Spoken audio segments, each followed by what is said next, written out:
tend to be very different whether you have, like, depending on whether you have Swords to Plowshares or not. Against Delver, if you have a Swords to Plowshares and a 7-card hand that can, like, play a good curve, it's very different than a 7-card hand that has a good curve but no Swords to Plowshares. So being able to get removal spells more often with Once Upon a Time on Skyclave Apparition is one thing I liked to try out. That's what this list is trying to do, basically. And also, the sideboard is kind of experimental. As you see, there's like a lot of creatures in it. And usually it's not a great idea to have mostly creatures as your hate in an already creature deck, because then your opponent can blow you out with like mass removal and stuff. But I just wanted to try to make Once Upon a Time much more of like, you know, like an Ancient Stirrings. I wanted to make Once Upon a Time better, so I play a lot of creatures in the sideboard still. And there's ways to play around mass removal, like Sanctum Period can name 6 against Terminus, can name 3 against Toxic Deluge, and against Massacre, I tend to like leave in the equipments against Massacre nowadays. Like even against Storm, I leave in Jite just to get equip my Hate Beer and give it a buff and stuff like that. So you can play around those stuffs. It's obviously, maybe it's not ideal to play this many creatures in your sideboard, but yeah, that's what I ended up doing. And I like Opposition Agent as an idea to combat Doomsday. I know that a lot of Maverick lists play Thoughtseize in the sideboard, because it's like a very well-rounded card if you want an interaction against like every possible deck. But I have like actually played against Band Miracles and decks that have Veil of Summer poster, and they always bring in Veil of Summer against me. And I felt like I don't want to have Thoughtseize or DKs if they have Veil of Summer. Right. So I just try to play around it by not having those cards. And I like Nihil Spellbomb. I really like Fairy Macabre in a Once Upon a Time deck, but it's just much worse than Nihil Spellbomb. I think the problem with Macabre is there's a lot of graveyard decks that can outpace it. Yeah, exactly. Huh. No Leyline. I think Scavenging Ooze and Spellbomb fill that spot. The thing is, Leyline has been a staple for Black Maverick lists. I know that, and it's very strong against Hogak and stuff like that. But Reanimator is not very popular right now. And Dredge should be popular. I think it's pretty good. The problem is it doesn't make sense to play Dredge when everyone is on Grave Hit for Uro.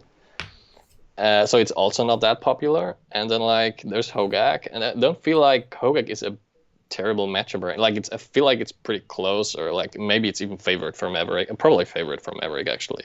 So like I don't feel like you need hard graveyard hate. I'd rather have graveyard hate that I bring in against Uro decks. So that's why I play Nihil Spellbomb. So Basic Swamp says versus Oops is the reason. I think that matchup is even with Leyline is probably not good enough. Like actually I think Leyline makes a huge difference compared to Nihil Spellbomb in this matchup. And probably Fairy Macabre would too, because Fairy Macabre could be found of a Once Upon a Time turn 1. But how to say that? If you think that you want to win against Oops All Spells more, then yeah, you can do that. I'm fine with conceding that matchup. To be honest. If I get paired against the deck, I'm like, okay, I need to be really lucky anyway, and it would cost me so many sideboard slots. So that's why I don't bother. I'd rather have Opposition Agent against Doomsday. There's also other cards that you can play against Doomsday. Like I've thought about like Spirit of the Labyrinth, Thorn of Amethyst, and what's the card? Tocatli Honor Guard, because that one survives Massacre, which is quite important. And Maverick doesn't have that many enter the battlefield creatures, so it's actually not that bad against Death and Taxes out of Maverick. But I felt like the other hate creatures are more applicable to other matchups, so that's why I played those. It's not like super thought out, like I haven't made the sideboard mapping perfectly or anything, but I kind of know like to what to bring in against most matchups, and so that's why I wanted to have like more flexible hate beers. So just to summarize it, I think the difference between your list and a lot of the other lists is the less emphasis on Stoneforge Mystic and Batterskull, where in your list, it's a proxy for trying to find creature removal, essentially. Because the GTA and SoFi are removal spells at their core in this deck. It's just that they have utility versus like decks that don't have creatures in them as well. Yeah, totally. And whether that like is the right way or not, I don't know, is up in the air. I don't know if it's good to play double Skyclave, and I don't know if it's good to play Better Skull. All those like that could be bad or could be good. I don't really know. It's just what I've found to be like a disadvantage of Maverick sometimes. That like if you don't have Swords of Plowshares, your games play out very differently. So I just want to have like possible creature removals to find with one. Like if there was something that you could Zenith that kills creatures, that would be so insane for this deck. But there's nothing. Like I have like seen what's the card? Ulvenwald's Tracker from that's not like good. years ago. I've seen that in some lists. I've played Ulvenwald It used to be decent, but nowadays it's unplayable. So there's Ulvenwald Tracker. If your knight lives, technically there's Arena, which is not great either. There's a lot of things you could do. They're just mostly bad, unfortunately. You ever knight up in Arena and fight a Deceiver Exarch? I have. Green does not need removal creatures, thanks. I think you're right.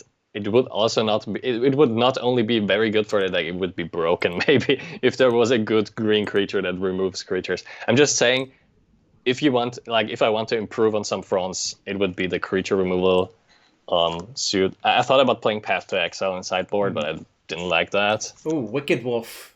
Yeah, it's probably close. Wicked Wolf is close, but I think not it's like 1 mana too expensive for Legacy. If the card would be 3 mana, I would strongly consider it.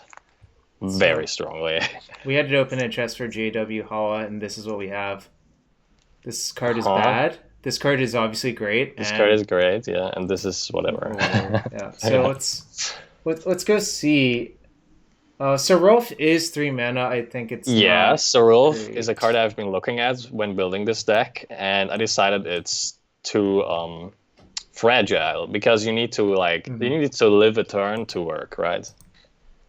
Like it's like Knight of the Reliquary. Also, it's soft to Karakas, which is not great either. I think there's there's like some situations where it could be insane, but I feel like it's too volatile. And you already play some volatile cards. Like you play Gadok Teak. I often feel like sometimes if my hands are like worth only 5 cards, but I keep 7 card hands because of Green Sun's Zenith, you have like 1-offs in your hand that are like. I mean, to be fair, this deck doesn't play that many bad 1-offs. Like Script Ranger, to have it in your hand is really good sometimes.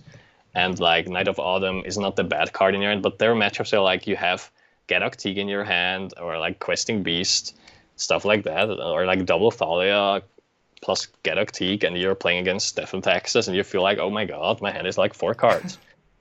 And then you're like, okay, I don't want to have more of those in my deck. That's why I don't play Sarulf. But so we opened 5 play points. Oath of Liliana and 3 Dreams for DT Lurch. You know, I remember when people went crazy for this card in Standard. It's fine. Yeah, it's exactly. I think it's worse than Oath of Kaya. Oh, do they overlap? I don't think they overlap. No, they didn't. Yeah. I'm just comparing oaths for no reason. Also, Oath of Chandra was really good, I think, actually. Well, only because you could play it off of your Chandra plus activation, which is the main reason. The oaths, like the original oaths, are all not historically legal, right? Yeah. There's no like Battle for Zendikar or stuff in historic. Oh yeah, the new Liliana is actually called Liliana of the Yale now. What? It's a really bad pun, obviously. I see. Professor Onyx. This is a classic Maverick hand. This is when you draw Taiga and have Delver. Yeah, this is a mulligan. Actually, this hand is decent. Yeah. Actually, this deck list, I feel like has one or a half a source. It's like half a source too short, and I didn't find a good answer. I think you should play through Once Upon a Time, probably. That is not what we want to play against for sure. I don't think that's a good matchup. Whatever they play. Well, if this is not what I signed up for. but It's whatever. fine. We have a game plan. Fetching dual lands is obviously correct. Yeah. And trying to get through with this GT probably. I don't know. Do you like this card in this matchup? No. Yeah, I don't think so either. I think it's terrible. Well, Opposition Agent's pretty good versus Nick Fit on average, I think, as well. Oh. Yeah, Opposition Agent is actually good in this matchup. So we have to decide whether we want... Okay, they're attacking.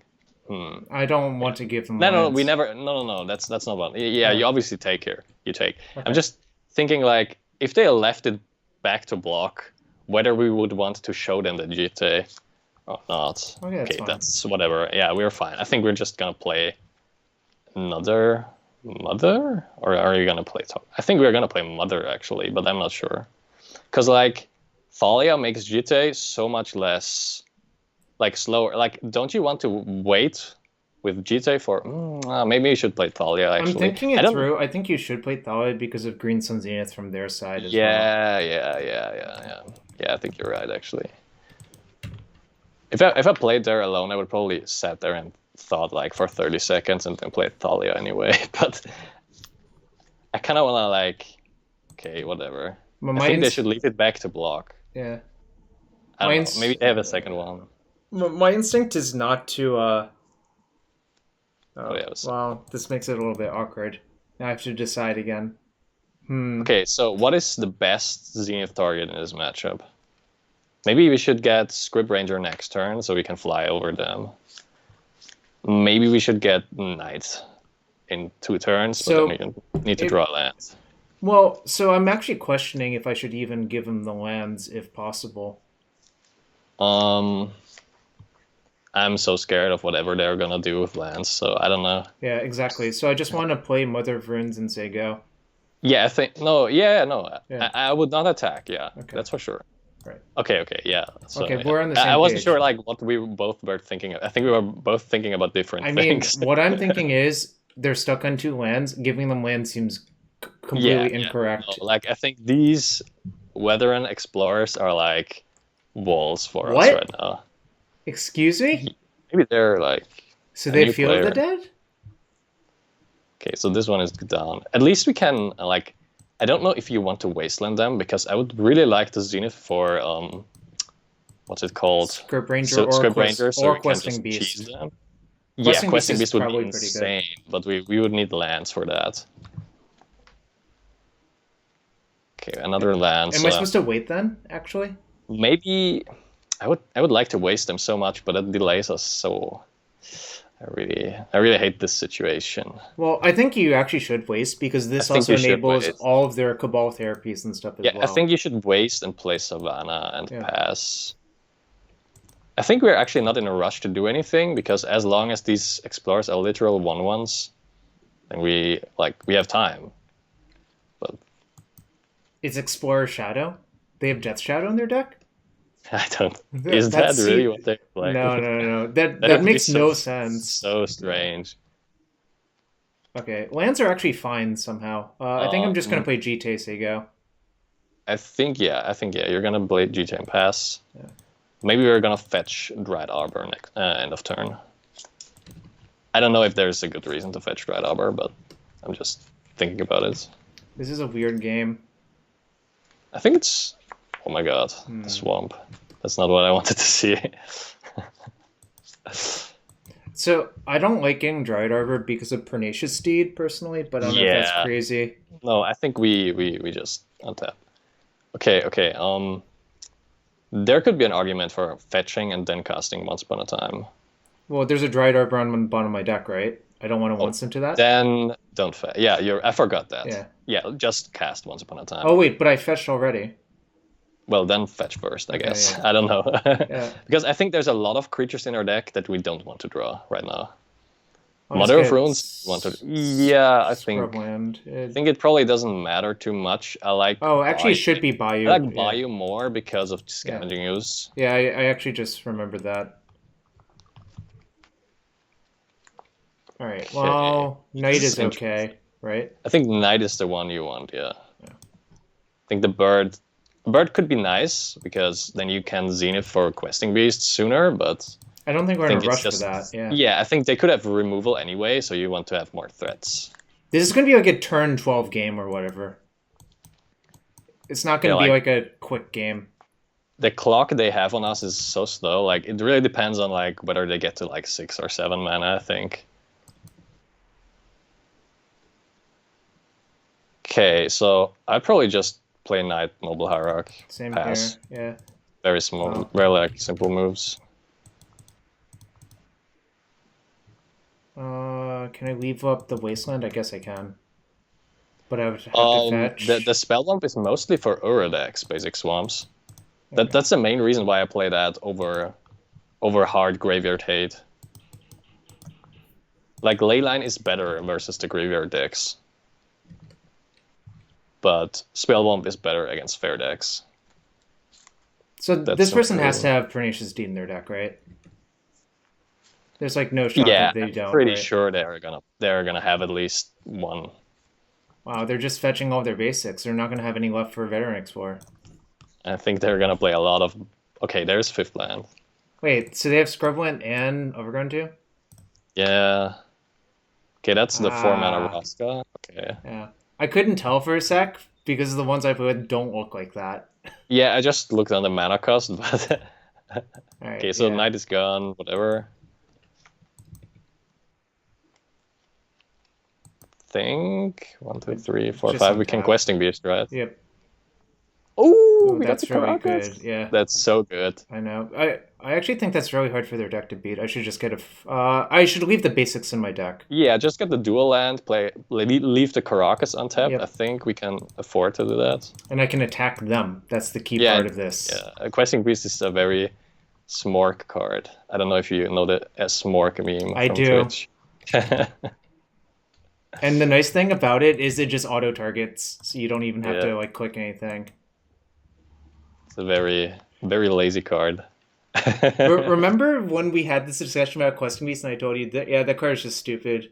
Yeah, it's really. I think this card is like really dull. But you gotta do what you gotta do. Ari loves Questing Beast and Vintage Cube actually, for like similar reasons. Which is kind of funny to say, but I actually think green is pretty good this go around in Vintage Cube. Yeah, I think so too. No, Smork is definitely a zoomer term, actually, if anything. Definitely a zoomer term. It comes from I don't know. Do I care? Feels like I don't. Actually, I don't think you want to bounce it because you want to leave the Caracas up for the Questing Beast. I think they probably have a plow behind for this or something like that.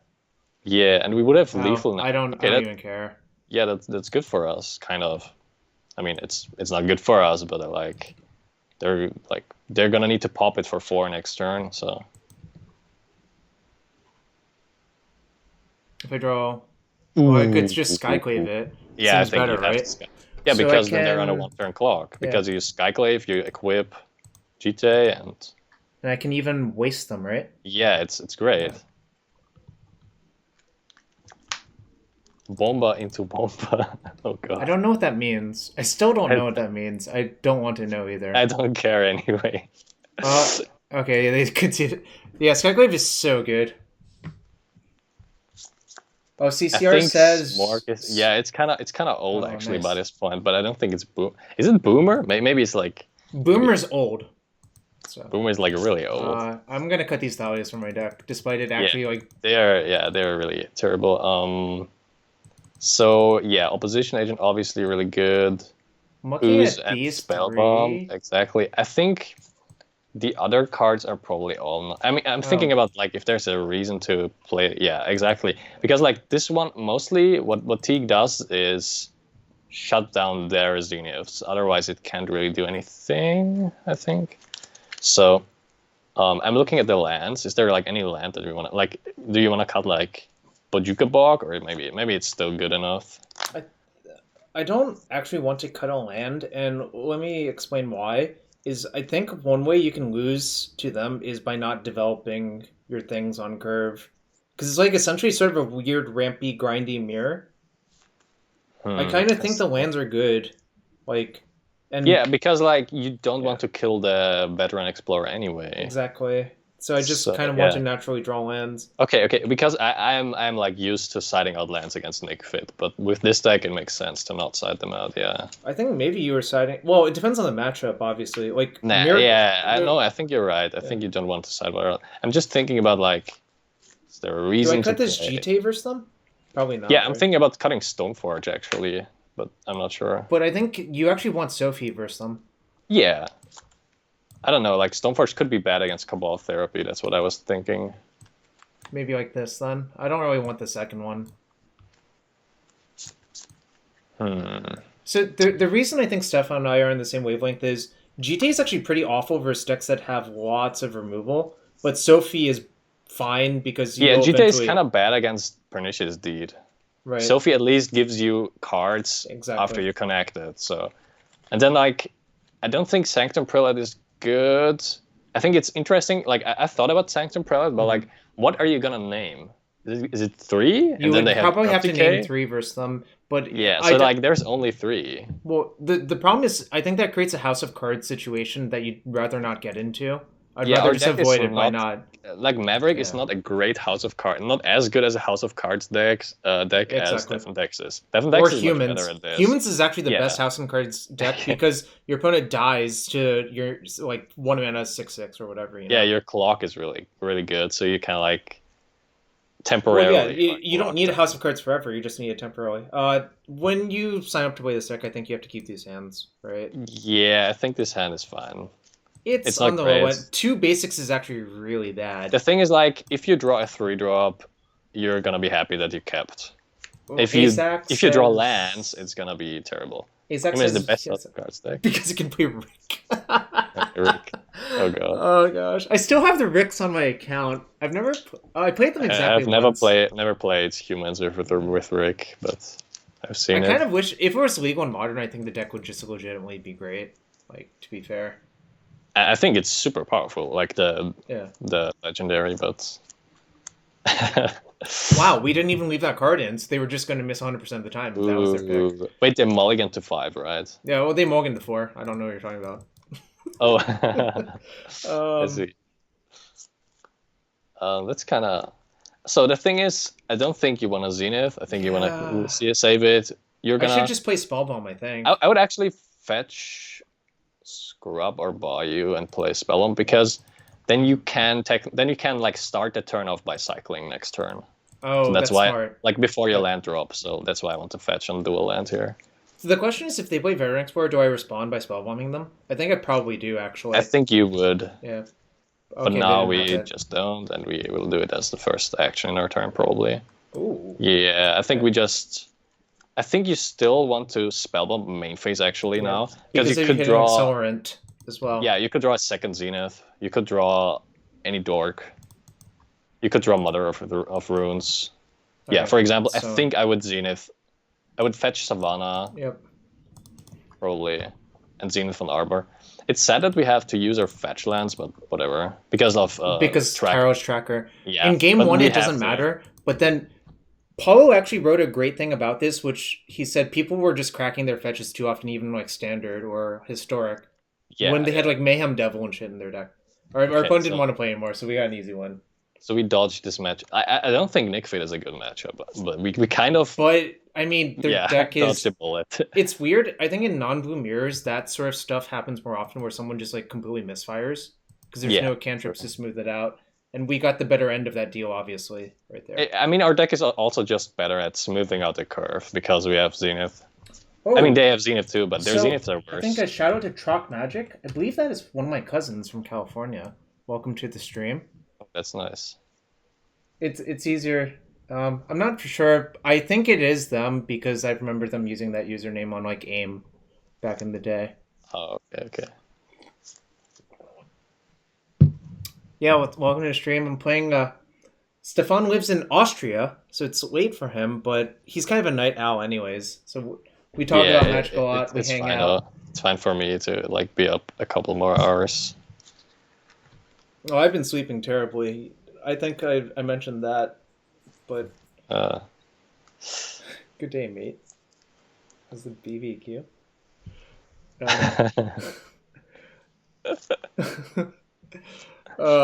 Austria, not Australia, but I know. We all know what this was. Magic player 405238. So this is what we signed up for again. I mean, yeah, this is another like not great hand that you like. This is a card.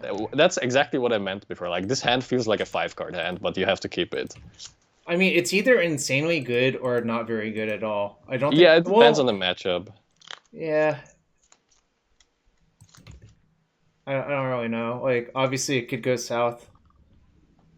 Okay, well, I think this Thalia is probably good if this is their start.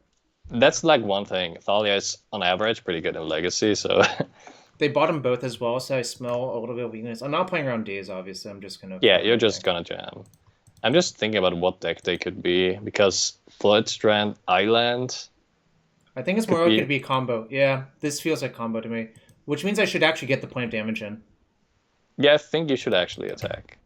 People don't attack with Mother of Runes enough, even though it does have the text attack for 1. I think it's very, very clear to attack here, but maybe I'm like biased or something. I attack a lot of Mother of Runes. So do I. You know why? Because 1 damage is 5% of their life total. That's less work you got to do later. Yeah. Curse of the Ruined Heart?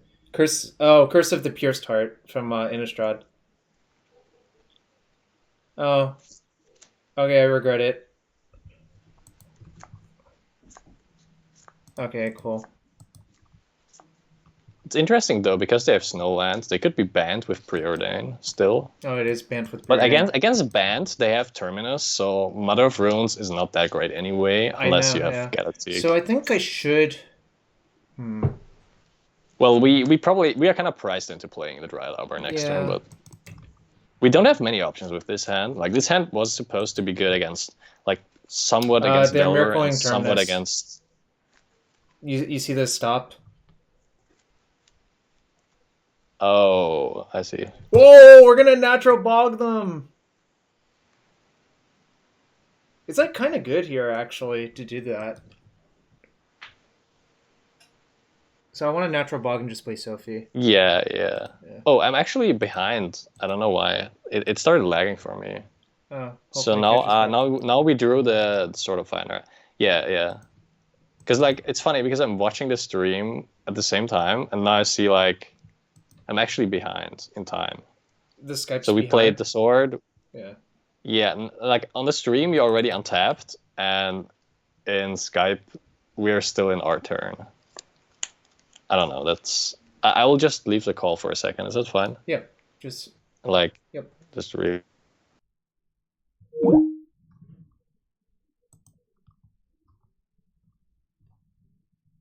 We'll get Stefan back. Okay. Let me try resharing real quick. We back? Yeah, I don't know. Yeah. So I was thinking about this. I think one of their cards is Terminus. Now the question is, should I just waste them and play Noble? There's a lot of ways to play this, actually.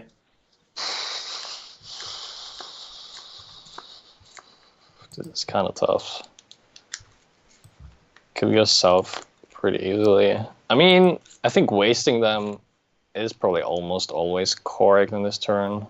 Yeah, and I think if you waste them, you should actually play the Hierarch this turn. The thing is, how likely are they to have an answer to the Dryad Arbor, like to the sword attack?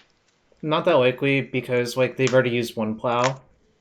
And you're pretty sure that they have Terminus in hand or on top? Oh, also they forced the Thalia, so you can sort of read that they probably are light on. They forced both Thalias, so they probably are light on removal. So it's kind of complicated. I don't know. I feel like the Arbor would connect, and even if we miss on a green source, it's probably better than connecting than not connecting. Okay, wait. That's just play terribly from that. Okay, that's really good that they did it right then. They should have waited us to go to combat because we get to play our green. It doesn't matter if we gain 3 or 1. Okay, so I'm not sure anymore, but yeah, we waste here, I think, and this worked out perfectly for us. But I think this is not how it's supposed to be played. What's supposed to happen is we lose our green mana that turn. Yeah. but obviously worked out great. Yeah, going for equip is good, I think, but funnily they had plow, but they just didn't play it that well. Yeah, I think we still equip here and attack. Like even if you're screwed on green, it's just too good to get the hit in, and maybe you find a natural green source, and then you can play around Terminus. Yep. Oh, like a fetch land, you mean? Oh yeah, no, like Dryad Arbor's gone. Oh, that sucks. Oh. Yeah. But that's fine. I mean, like, yeah, like a forest. So I think I would actually play the second number. I think you have to. It doesn't really do that much. You kind of want to force the Terminus so that like the good threats don't get hit by it. I mean, they're also going to just take 6 damage per turn if nothing bad happens to us. So that's quite a bunch. Yeah, yeah. No, I think Metchin had a good point that it was pretty clear that if you thought about it, that they couldn't really shouldn't have it, but I think they drew it that turn or something. They must have drawn it the turn or something. Okay, so if we draw a land, works out pretty well. There's Teague. That's actually pretty good too, I think. I think you actually might want to play Teague and Sword and Pass and just let their Teferi live. Yeah, it doesn't really do anything, right? Like, yeah, it's not that good anyway. And they've used 2 plows as well, so it's just really good for us, I think. Yeah. Ideal draw now would be like Mother of Runes or Caracas. I think Caracas would actually be better. Yeah, Caracas would be better. They have to play another one anyway. They didn't plus with the other one. Yeah, it doesn't. I mean, it technically makes matters, some difference because if they drew Ponder now, it makes a difference. So we know they don't have Ponder in their hand? Yeah, probably. I think just Sophie equip probably. Yeah, we don't have to waste the questing beast for like any crazy stuffs. Also, I want to see if I draw Caracas because that's actually really, really insane. I think I actually might have one. Yeah, whatever. Now it's too late. Let's just attack. I think I actually might have wanted to equip a Hierarch and fetch, because. Oh, I see. If they have a plow now, like obviously they're not likely to have a plow because we already saw 2. But I think you might be forced to equip a worse creature next turn. That's what I mean. Like. Oh, I see. So that like they have to either prevent us from getting the sword trigger or kill a Gaddock Teague. So they're probably putting the Terminus back on top, but it doesn't do anything versus Teague unless if they remove the Teague. They've used 2 plows. We've already used our Bog on their Uro. I guess it'll take them a while to Uro us anyways, so... Maybe not that long, actually.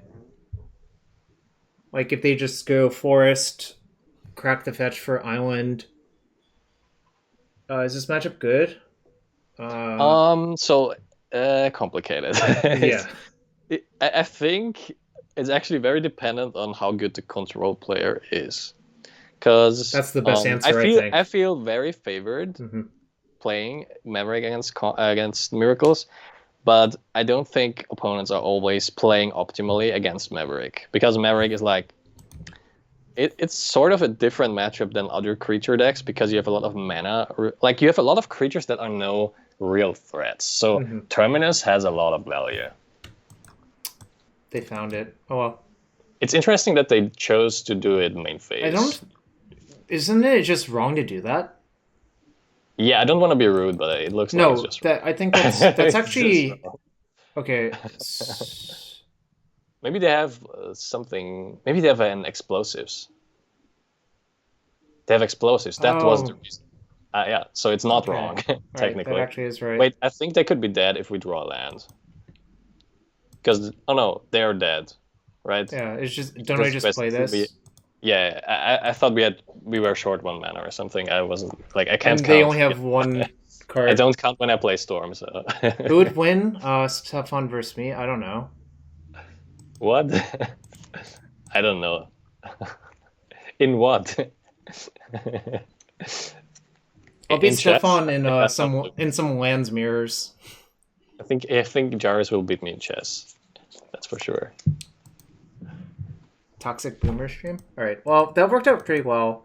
I think Plow is pretty bad in this matchup, generally speaking. Actually, Yes, but I tend to like leave in like one or something. Yeah. Okay. Actually, I have a very specific way of sideboarding. Okay. So, I think Sanctum Prelate, Choke, Scavenging Ooze are all very obvious ones, Okay. and the spell bombs. And then Opposition Agent, I think, is actually pretty good because it has flash. It sounds really. That's what I was going to say too. So, and I don't sideboard in the trophy because Mhm. I don't know why, but people leave in Veil against me a lot of times. And like yes, trophy can remove Jace, Yep. but it doesn't exile Uro. It gives them a basic. So yeah, and I tend to sideboard out a couple of Wastelands, like one or two. I think two usually. Night of Autumn, because they don't have that many targets other than Sylvan Library. And the I usually shave. I think it was like, yeah, I think the Stoneforge is actually good in this matchup. Other like if you don't draw the Sword of Ice, like so. The last few slots are like usually I shave a Hierarch and a Mother of Runes. For some reason I don't actually know how exactly. Maybe you need to cut the Stoneforge. There is something that I I forgot how exactly to sideboard, but you could also cut the plow.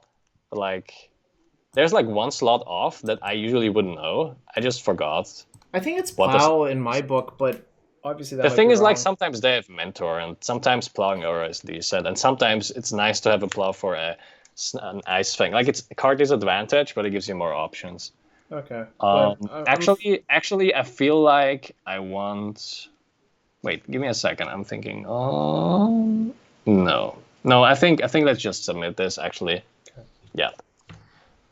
I don't love GTA in this matchup. I think no. GTA is only like I would leave in GTA if I knew for a fact that they have Monastery Mentor, because I think it's an answer to it. But yeah, we don't know that yet. We do not. I don't hate GTA against Miracles in general, but I'm never mowing this hand. Obviously, it's just so good. Yeah, maybe it's actually correct to yeah. I think you just Hierarch, right? So do I play around B2B blind or no? Think you do. Yeah, that's why I asked it, because like I kind of think. I think it doesn't cost you a lot with this hand. Exactly. That's what I was trying. I think with other hands, sometimes you just play into it. But I think here you can afford to get the forest. I actually think Mechind is right, because actually I think the second opposition agent is worse than GTA. They have Ice Fang bottles. It's like GTA always has some value nowadays in these matchups. It used to be worse. Okay, I think it's very clear what to do. Yeah.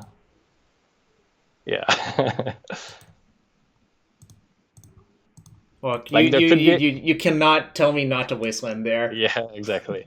Like you technically, yeah, it could snake. Yeah, technically, Mother of Runes would be an option, but I think wasting is just too good. Yep. I love basic Forestland Chalice. This is not Honor stream. This is a Jarvis stream. Hasn't Jarvis won a GP with basic forest in his deck? There's only one in my deck. Here, I would not play the fetch land, I think, even though like there's but they can't cast back to basics right now, right? Right. So like, I think we just attack for 3 and then play 1 Mother of Runes. I agree. Yeah. And if it eats a plow, that's fine. If it eats a plow, I'm probably just playing 2 Mother of Runes, maybe. But it's usually better to have only 1 out against Terminus, so... Actually, I'm wondering if we even have to play the first one. Because they didn't do anything, you mean? Yeah. That's probably wrong. That's probably just like 9,000 head thinking that's wrong. I mean, they could have Terminus, but... It's kind of hard for us to beat Terminus anyways, right? Well, maybe not, actually. Yeah, I'm not entirely sure, like... How do they punish us for not playing the Mother? That's the main... Like, I don't think... Like, they need to end-step plow the Thalia. Yeah, actually, that's enough of a downside that I think I'm going to do it. Yeah, like, if... It's tough. I don't know. Why not play Mom on turn 1? Because playing Hierarch is a lot better? I felt like playing Hierarch is better because you have a lot of draws, like Choke, that you can cast. Yeah. Yeah, they didn't draw on Sylvan, so maybe playing the Mother is wrong. I don't know. They didn't have Terminus. Yeah, I expect Terminus too, but it's like... Well, the other thing is they only played 2 Terminus. It's not a lock. And a lot of people don't draw that aggressively with Sylvan even when they should.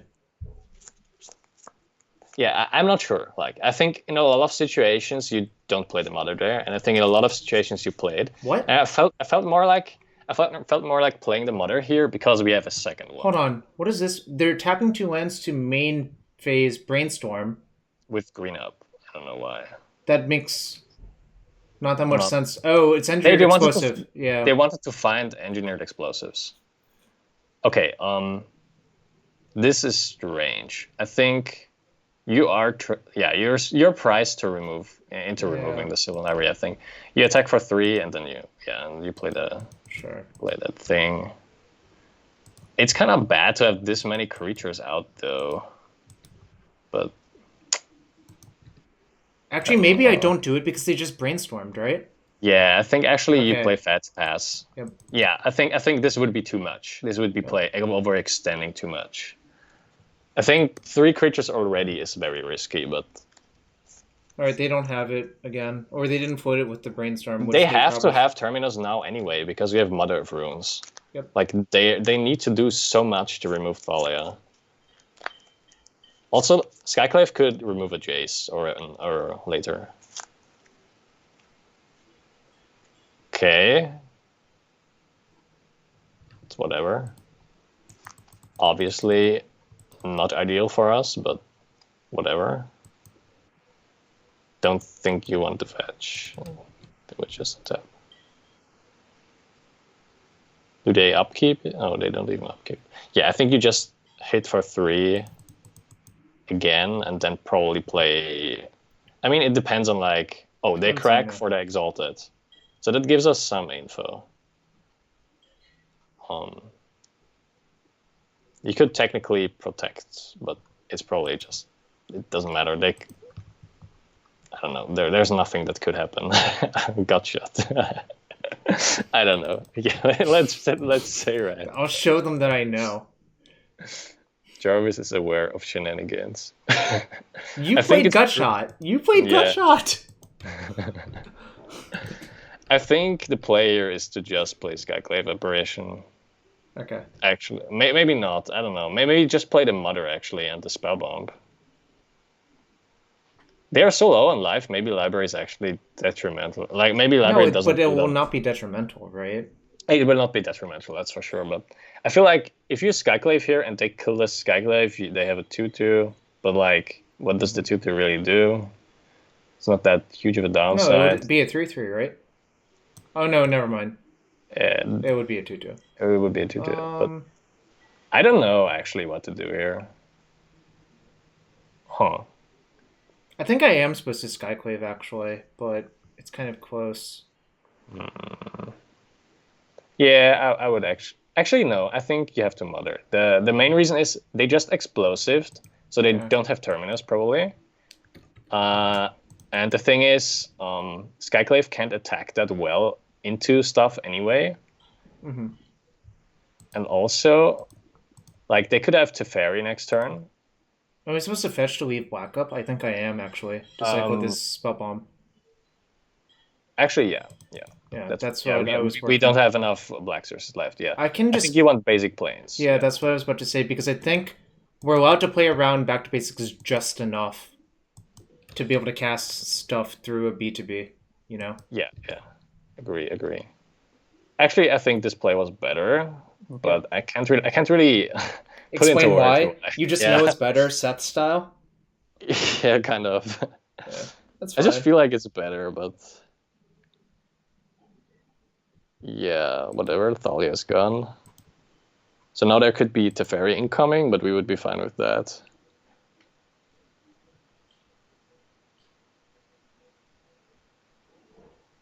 Oh, that's good for us.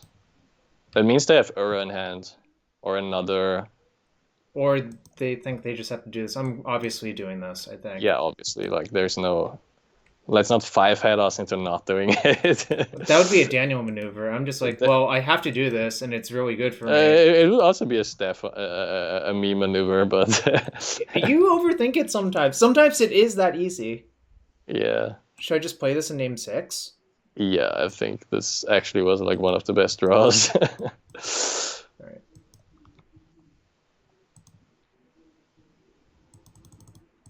I'm supposed to name 6 and not 4, right? Yeah. Supreme Verdict is less likely. Yeah, I'm just checking. Jace is less likely. I mean, we beat Jace usually with this hand anyway, so. And if they do get Uro, we can just we have Zenith for Ooze, yeah. We also have Apparition. Like Uro is like we have covered Uro on multiple axes. It's only about Planeswalkers. Okay. Yeah. So this is one way game could go wrong, but we have like 2 answers for it in hand. I can't think that we would lose to the Jace here, but they could have obviously like Force and another Force or something. Okay, well, they're down to 2 cards, so yeah. So even if they so do you Questing Beast or do you Apparition? I feel like you Questing Beast, but ooh, there's also Choke. This is also very tempting stuff. I think for that reason you're actually supposed to play this because I see a scenario where we get to double Spell Leader, so you should play your more expensive one this turn. Oh yeah, of course, yeah. Yeah, actually, this kind of punishes us. Actually, no. I think Zenith in last turn would have been bad anyway. I'm just thinking about like mana and stuff, but no. Questing Beast has been looking really good. That's all I'm gonna say. They need to counter it if they have a counter. That's for sure. Okay. Maybe they don't have a counter.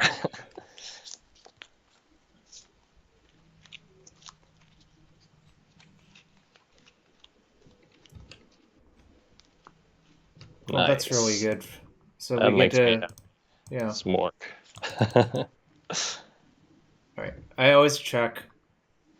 The first time I played with this card, I accidentally attacked the Planeswalker instead of them. And I felt really dumb because I ended the game with 4 life, which is quite a lot of life to give up. Oh, Jarvis, you're not supposed to make a decision. This card has no decisions.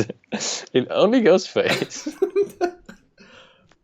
That's not true. Sometimes it doesn't attack, actually.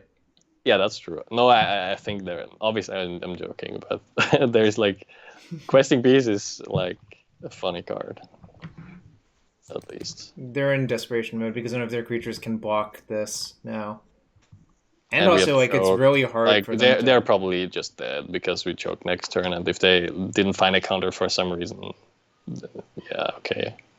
Oh my god, they will main phase tapping the islands. That's like the best thing for us that could happen, possibly. Yeah.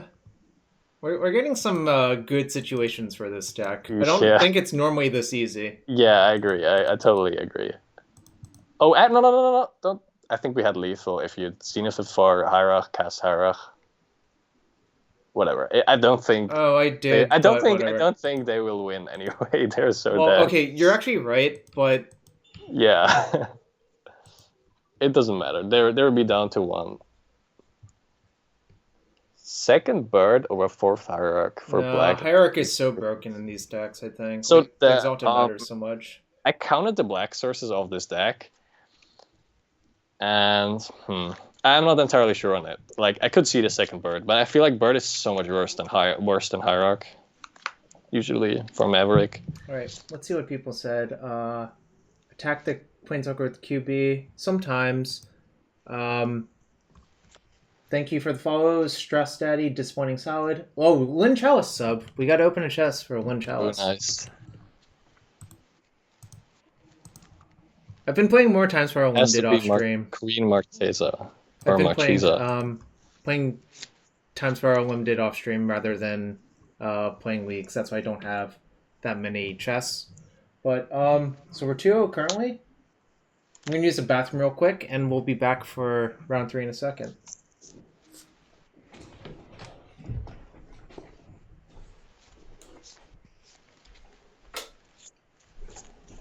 3-1 split because of Plague Engineer hedging, but I always want to jam 4. So the thing is, I'm not on a split because of Plague Engineer.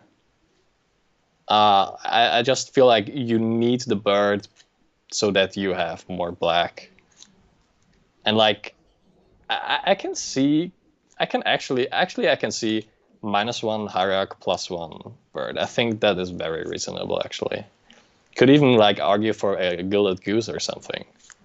Like just to be better against Plague Engineer, because this deck very often, I feel like against Plague Engineer you side out like 1 or 2 Thalias, 1 or 2 Hierarchs, and 1 or 2 Mother of Runes, just so that your spread of creature types like is less focused on humans.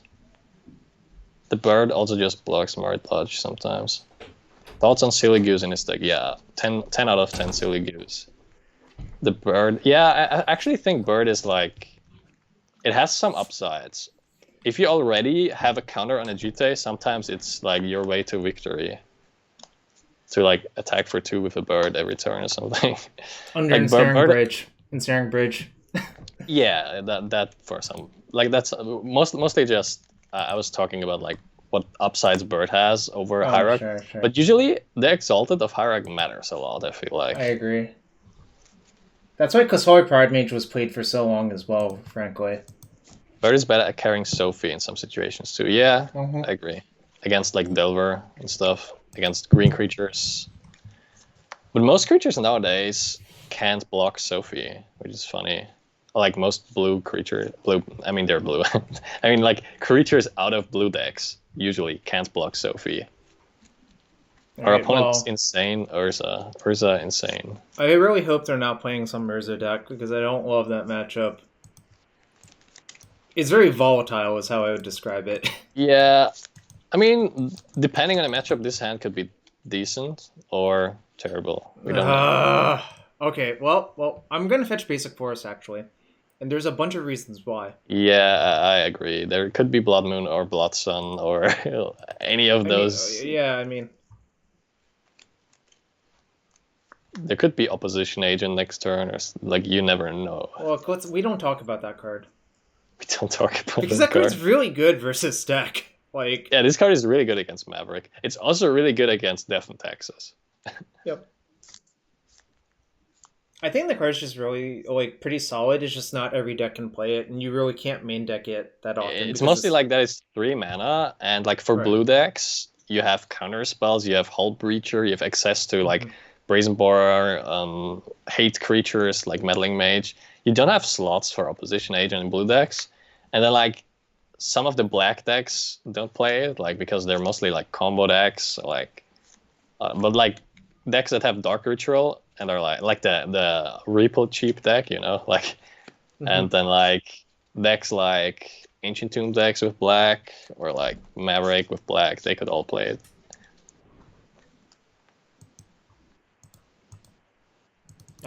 It was really good in the Bug Collected Company deck that I tested, actually. But then again, all of the 3-drop creatures were good in that deck. It didn't even matter what they were. But it actually sounds terrible, kill him. To lose like that. I would reimburse, I think. Was that in Vintage Cube? Oh no! If it wasn't Vintage Cube, my respect. I thought they cut that card. If it wasn't Vintage, yeah, they did. Legacy, cut it. Of course. No, they actually did cut it from the Vintage Cube. Well, then you're a hero. Rampaging Bailouts makes a lot of creatures. I mean, if you get it into play in Legacy, it probably wins the game. Is it better than Titania, though, is the question on average? Or is it better than, like, Grave Titans? I guess you mean Primeval Grave Titan? Yeah. Titan of the field. That's why the story is so sad. Yeah, that's actually very sad now. Your pre-release Rampaging Bailouts? I remember that was the pre-release card for Zendikar. Like, when every set had like a set foil you would get. Oh yeah, I remember. Scars was actually the pre-release wasn't the pre-release promo for Worldwake was like this kicker red spell, right? Comet Storm is the card you're thinking of, yeah. Yeah, I think that was the pre-release promo for. Okay, so they got coding. We can't kill Karn, but we can just. This is actually interesting. Because I don't know how much the Thalia does. Like, Thalia could do some work. Knight could do some work, but we could also just reduce the Karn down to 1. Or like down to 2. I don't want the Karn to be able to get stuff, but they were probably just coding anyway. It's kind of tough. What does Thalia do really? They're probably Echo Karn, right? Or like maybe they're a different tag. Maybe they're like some Bomberman, but they would play Garuda, right? So they're not Bomberman. They're Echo. I think that's what we can be sure. So if they're Echo, should we play Thalia Hierarch or not? I actually feel like I don't feel like Thalia does that much. Like it makes their coding to cost 3, and then like most of their I don't know what to do here actually. I mean, I kind of just want to attack the Karn. That's like my main point here. I kind of want to reduce the Karn down to 1, and then like I want to play Hierarch and Mother of Runes. I know the Mother of Runes doesn't really do much, but you can't play Thalia and get the Karn down to 1. That's my main issue. And I don't know like whether the Thalia would do enough anyway. Right. I don't know what to do. I'm gonna go Hierarch, Mother of Runes, but I don't know. Yeah. Or maybe stop. Oh shit. Whatever. I think Callum found the best play, but yeah, now it's too late. I saw that. Thalia not casting anything. I don't know why I didn't think of that. Yeah, that's one of the reasons, Callum, actually, why I don't want to like I want to get the Karn down to 1 because of Ballista. I didn't say it, but I thought like Karn can get Ballista, so I don't want the Karn to be at 2. That was the main reason. I mean, if they're coding us, it's not even that bad, right? Like, yeah, we don't really care about the coding activation. I'm just puzzled about like. This looks more like Mystic Forge, right? I guess it could still be Echo. They're not. So I think now we get punished for not casting the Thalia, but if we get another turn, then. Well, what does Lattice do? Like nothing, right? Yeah. It's true. I mean, what are they going to do? Kill our Scrubland? Like, we don't really care? Yeah, we don't care about that. Sure. I mean, now what? Like, they have 3 cards in hand, a bunch of mana, but if they don't have anything else, like, impressive right here, like, who cares? This looks like a Mystic Forge. So, actually, there's just a second card. Okay. So they're going to get Bridge, right? They're probably going to get Bridge, yeah. That's really bad. Actually, Bridge doesn't do much. We have Noble Hierarch. No, Bridge is not what they're getting. Oh, this is Echo. Okay, so it is Echo. I don't know. I found the last turn really hard to play. I don't know why. Yo, we got a Julian rate. Julian, we're playing Maverick. Just for you, buddy. We're 2-0. Wait, they actually got Bridge. Yeah, that doesn't actually make sense, I think. But... Yeah, we thought it would, but... Okay, I don't know if wasting them does anything, actually, because they're gonna destroy a land of us next turn, so we kind of want to keep the mana. I think you just play the Knight. You just play the Knight and attack for 2 on the Karn. Yep. With the Hierarch. I think that's just the play. Yeah, I think it's Julian. Pretty simple. Your stream just froze? No Old Border Knights. I'm not gonna get the Old Borders most likely. Plus, I'm using card hoarders. Still, shout out to them. True. I can use the old art power when I play Vintage from card hoarders. Look, you can't really get better than that. Yeah, I'm always happy to see Maverick as well. Yeah, kind of. It usually indicates that like if it's playable, then it indicates that the format is healthy. Usually. Well, not always. Sometimes it's just good against the best deck or something. Then the format can be unhealthy, but... Yeah, I mean, Maverick was terrible versus Oko, so that's... Yeah, it was so terrible against Oko decks. I really didn't want to play. Like, I loved it during the period where people played a lot of Blue-Red Delver with Arcanist, because it was kind of good at beating Blue-Red Delver. But other than that, there was the Renet 6, and there was Oko, then there was Underworld Breach. Like, that was like not good, not that good of like a time for the deck. There was like a spot before people started to play a lot of Oko, where Oko was already legal, Right. where Maverick could be good. Like when people were not on all the Snoko decks already, Right. I think Maverick was like decent. But then it quickly got out of hand very quickly. But yeah, then obviously people figured out what decks were good, and then yeah, Maverick wasn't a good pick anymore. Rule 4 of Legacy Club. Legacy is in a good spot when you can cast Night of the Reliquary without Mox Diamond and not feel ashamed about it. I see. That sort of makes sense, actually. Yeah, I agree, actually. Are we favored from here? If we're favored from here, that's like wild to me. Oh, they drew another land. I think now we are favored because they have nothing, nothing left. But oh yeah, we just kill that thing and then. So I think you just you kill Karn with the Hierarch, and then we just probably. Do I double waste them? Double waste, yeah. I think that's probably the play. I'm just trying to think of a reason why, what else, like if there's like another play. But you just waste, play Thalia, waste, probably. Well, yeah, then they're down to 2 mana to cast actual spells in their hand because this doesn't cast anything. Yeah, so the chance that they are not able to get cards out of their hand. By the way, they also have blue cards in their deck, so like this is not reliable, right?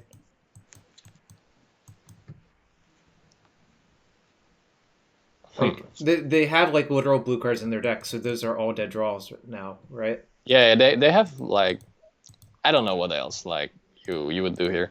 Obviously, it kind of hurts that you don't have forests or like plains left for night activations next turn, but we don't really have anything to search for anyway, other than another wasteland. I think like wasteland, Gaia's Cradle maybe, but Cradle is not really good here anyway. So this is really good versus a top decked wheel. That's like the main upside of this play, I think, right?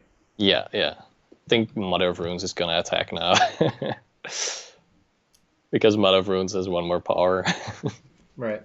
And like their deck, like, the way they interact the way they interact with this is with Walking Blast anyways, so leaving it back doesn't really do very much. Yeah, I agree. And I'm casting this end step to look for a land, I think. For sure. For a land or like Skyclave Apparition. We actually have a lot of outs to bridge in this list. Oh, or Night of Autumn, obviously. Yeah, we have like 7 outs. Kind of crazy the game went this way. Like I was kind of terrified they had so much mana, and then if they were like on a Mystic Forge deck, I think we might have just lost. Oh, there's Night of Autumn, so they're dead. Just Night of Autumn, the bridge, and attack for a billion.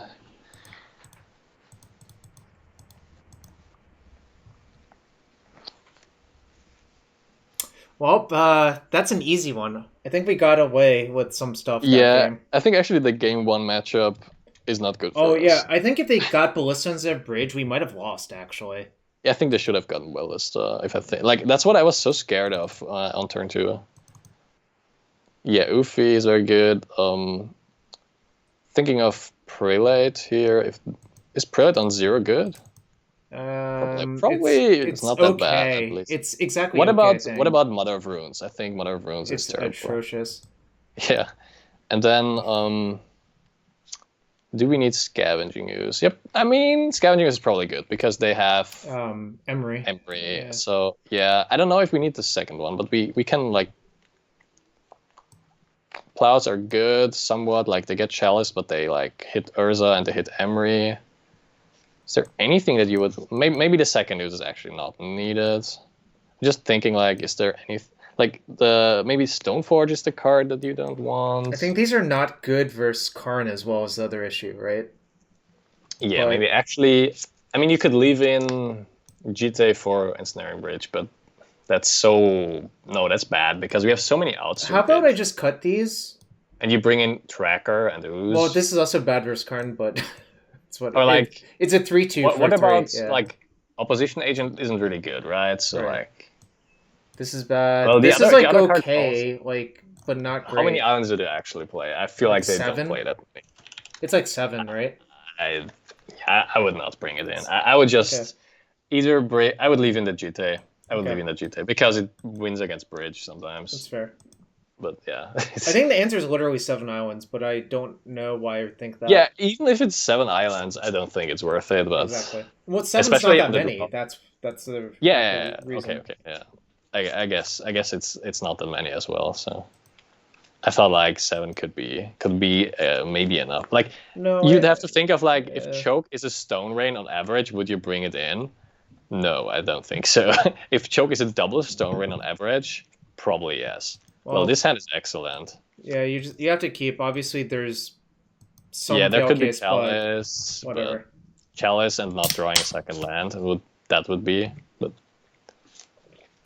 that's whatever. Uh-oh. Oh god. I mean, Yeah, well that's the Maverick life. Like if your opponent does stuff like that turn 1. I mean, I don't know what's. Well, if it's just a turn 1 Urza, I don't think. Yeah, this is beatable. This is beatable. Yeah, turn 1 Karn would be much more scary. That's actually pretty good. Probably Savannah. I don't know. Savannah Hierarch, right? Yeah. Yeah, Hierarch. Yeah. I don't know if there's a reason to like play the fetch or the bird. I'd like to play the Hierarch. Well, we have Tracker in our decks, so we should try to avoid that. Yeah, we should try to not use the fetch lands. Yeah. Well, my favorite was saving them for plated GOP in that standard. Oh yeah. GOP is just like Tyro's Tracker. Instead of drawing cards, you deal them 2 more damage. That's true. You ever see a Baneslayer have to chump block a plated Geopede? No, but that sounds like something. It sounds like something that could very easily happen in that matchup, right? Yeah, that's for sure. Plated GOPs, All-Star. Nowadays Steppelinks and the red Steppelinks are both bad. not good enough. Yeah. Like they're not good enough for anything. They used to be played.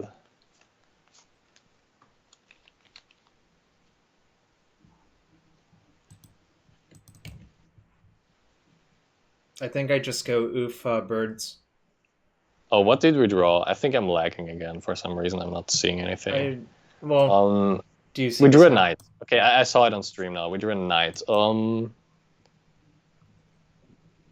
What did you want to do? Oof and bird? Birds. Yeah, oof and birds. Yeah, it's just too good. Yeah, I mean, obviously they can still tap the Seed of the Sign for blue here, people with Urza, but I think oof is too good because they could have a ballista. They could have like a lot of their stuff is just turned off this way, and I don't know how many outs they actually have for oof in their deck. Maybe they play 0. They usually have Skyboat. Oh yeah, they have the boat. There's the boat. There is the boat. Oh, JKM, and that's a great story. I once had to watch a friend crack 3 petals to cast Chancellor of Annex out of monoblock Randomir because Gristlebrand could not block the lethal Mirror Crusader. That's pretty nice. Huh. Oh, they spent their turn activating Urza and hitting Sea of the Synod? Okay, I mean, I'm pretty sure I can beat that. Yeah, that doesn't seem that. Is it still scary. lagging for you, by the way? Yeah, it's kind of lagging now. But we drew no. I see we drew a wasteland, right? Yeah, it's fine. Okay. It's fine. So I think I just waste that 100% of the time. Yeah, Ancient Tomb gets wasted, and then like, what is the other play? I feel like Knight of the Reliquary could be correct because it fetches Caracas, and they have 2 legendaries. Exactly, that's what I was about to say. Because we are allowed to do that because they're not likely to do anything scary next turn. I think. Do I Zenith up in Arbor? I'm thinking about. Can't we like? Is there anything that we would like to Zenith later on, maybe? Galactic. Actually, no. I think you keep the Zenith for Galactic because Galactic shuts off Karn and Echo. Swarms McKenzie so, like, says... next turn... Sorry. It's the only thing I'm on board proving that this isn't Vintage Cube. So, the thing about Thalia Knight is you only cut off 1 mana this way. This way you cut off 2, which I think completely KZO most of the things that they can do. That's why I think this is actually better. Yeah, I think actually wasting is better here, probably.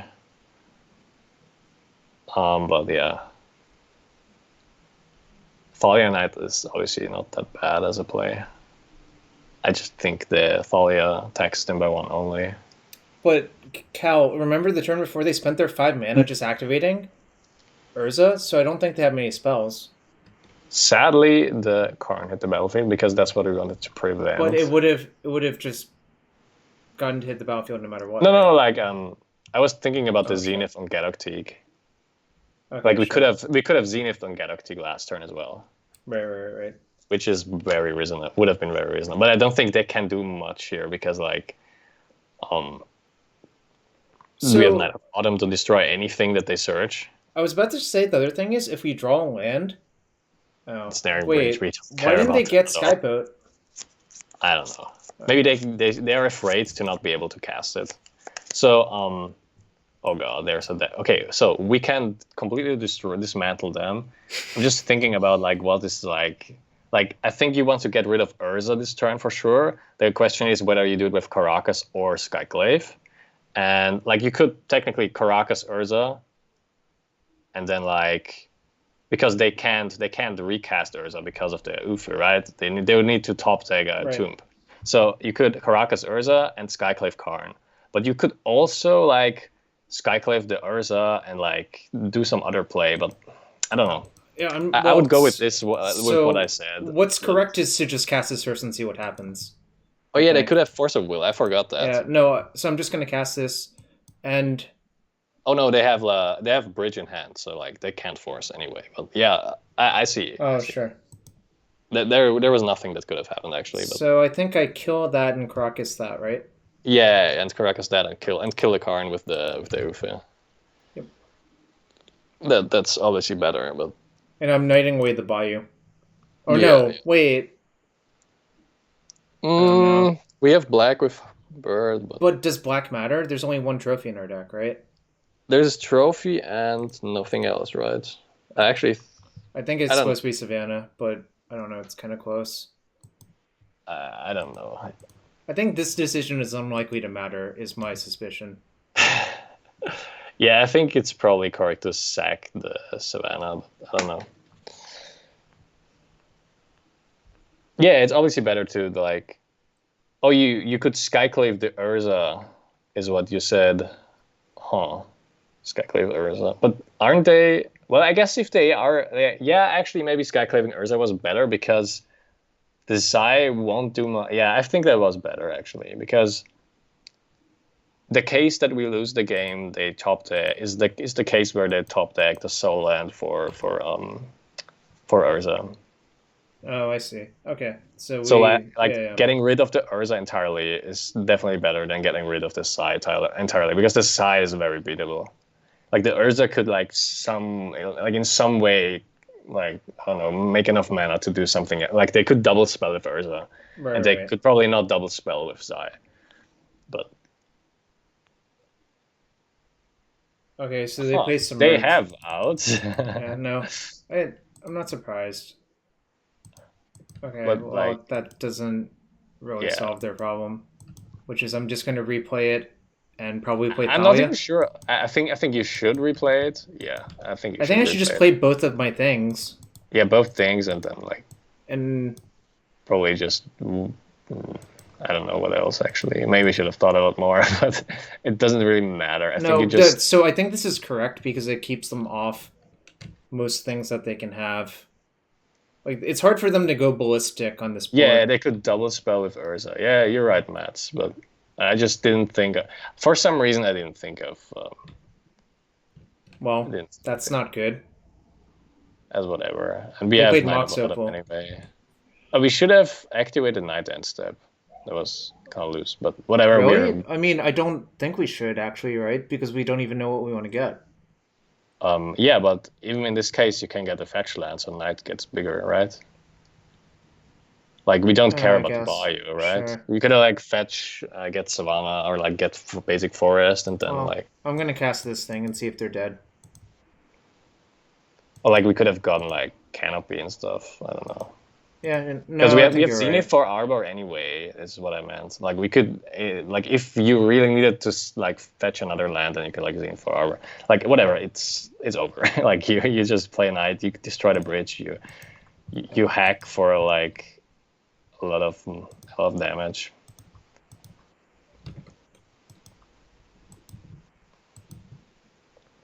So only this one, I believe, is correct. Yeah. Okay, well then I guess it would have been 2 bigger. So punt. Yeah, it would have slightly mattered, but I don't think it matters, and like it doesn't like they will just lose anyway. Like if we wouldn't like to keep the Bayou for anything, then yeah, then we could have. But I would have just sacked it because just pumping it for 2 is nice.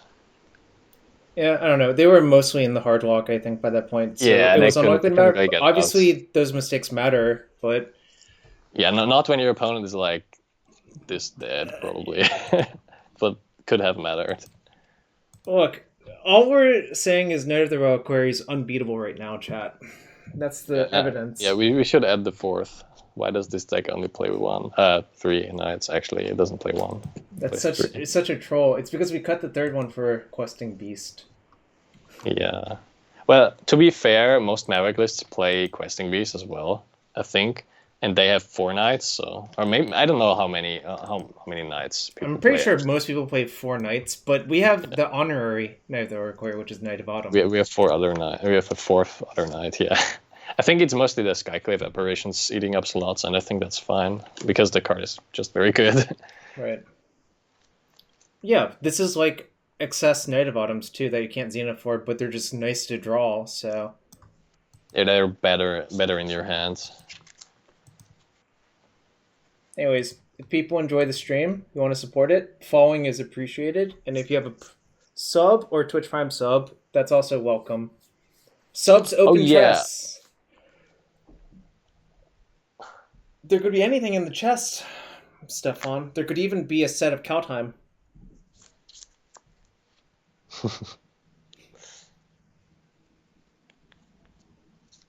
Sir Questing Beast. That's for sure. Sir Questing Beast, you say? Sir Questing Beast. Remember the Sirs from Throne of Eldraine? I know you know.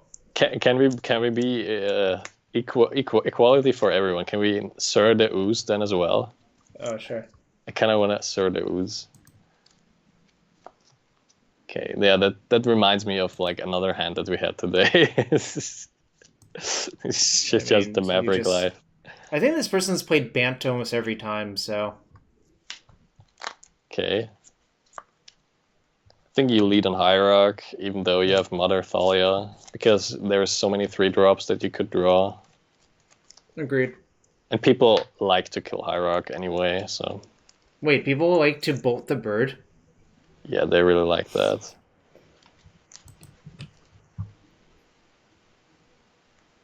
Do you lead a basic? I would technically... I would play Forest, actually, but I don't know. Like, the one thing that really punishes you for not playing Fetch is turn 1 Ancient Tomb Sorcerer's Spyglass. But against Stifle decks and against Blood Moon decks, I would still do... Like, if I knew my opponent was on Blood Moon, then I would fetch another Forest. But it's too detrimental to do that if your opponent is on another deck. Okay, Delver. So I'm gonna lead on Thalia. I think Thalia first. Mother. Oh. Should I just waste them? Yeah, play wastes.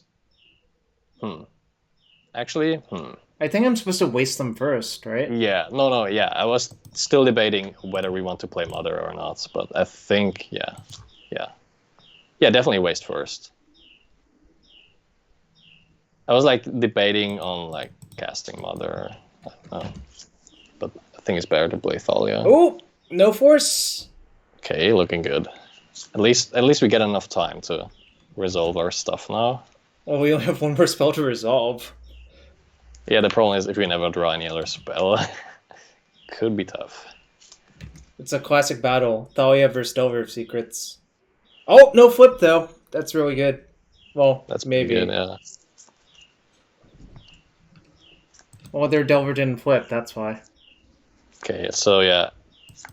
I mean, I have literally one 3, play. here. You have literally, it's whatever.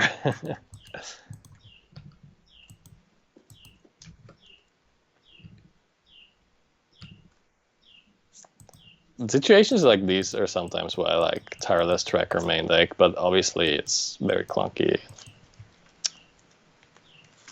Yeah. I mean, I guess I Don't think you want to yeah. play around anything with the fetch land. You probably just leave up fetches to like you don't want to take damage from fetching if you don't have to. I don't really care about that, I think. Yeah, I don't think the force does do much there. It's like whatever. Probably Rock Delver. Probably. I mean, could be. I mean, yeah, they have Scalding Tarn. So. It could be the bug pile, but you. Well, I mean, Scalding Tarn doesn't mean anything unless if they have Scalding Tarn, they can't have Bayou, right? Ooh, more lands. Huh. Yeah, well. There's a bird in my background. No problem.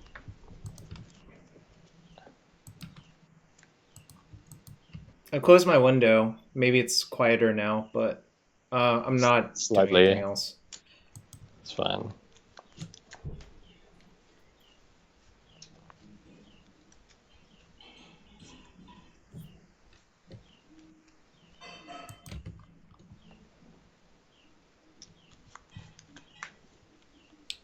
Do you think I'm supposed to just fetch twice at their end step?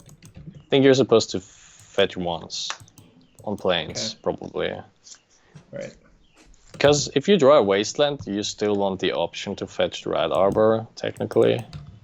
Right. And yeah, technically you could also draw Sylvan Library, and then you might want 2 fetches or something. Oh, right, the Sylvan Library.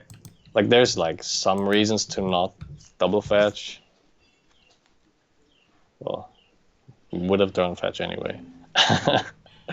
Well, we're still in the race, but this is gonna be really tough. I mean, I feel like I needed to draw spells, and I just drew lands instead. We just drew a lot of... We are, like, as the Zoomers say, landlords. Do they say that? Yeah, in arena streams, they say it a lot, actually. Why do they say that? Arena streamers say when someone draws a lot of lands, they're a landlord or something. Why? I don't know. Because they have many lands. Weird. You own a lot of land. I don't know. I don't usually say it. I just quoted them. Quit insulting the Zoomers. Don't question the Zoomers. Wow. Getting some backlash here in chat. This might sound controversial, but I think the one life might matter. Yeah, that's what I want. Like, I didn't want to fetch like at all. So, but it's we have 1 land in hand that actually does something now. So. They were probably like building up to this too. It looks like. Yeah. Probably a Goyf incoming or something. All right. Yep. Well, this takes on force. Time to draw a spell. Okay, wait. They are tapped out. Yeah. So like that's like easy. Yep. What do we get here actually? I think I'm gonna get Noble the Reliquary still, right? Yeah, probably. Ignite's the best one. Probably getting Forest and... Well, actually, is Knight the best one? Well, what do you want to get? Scrib Ranger. Then what's our plan long term? Like, Knight doesn't win against... Well, actually, maybe Knight wins next turn.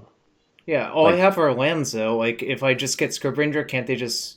No, because we have double Mother activations always. Like, they literally can't get through if you have that.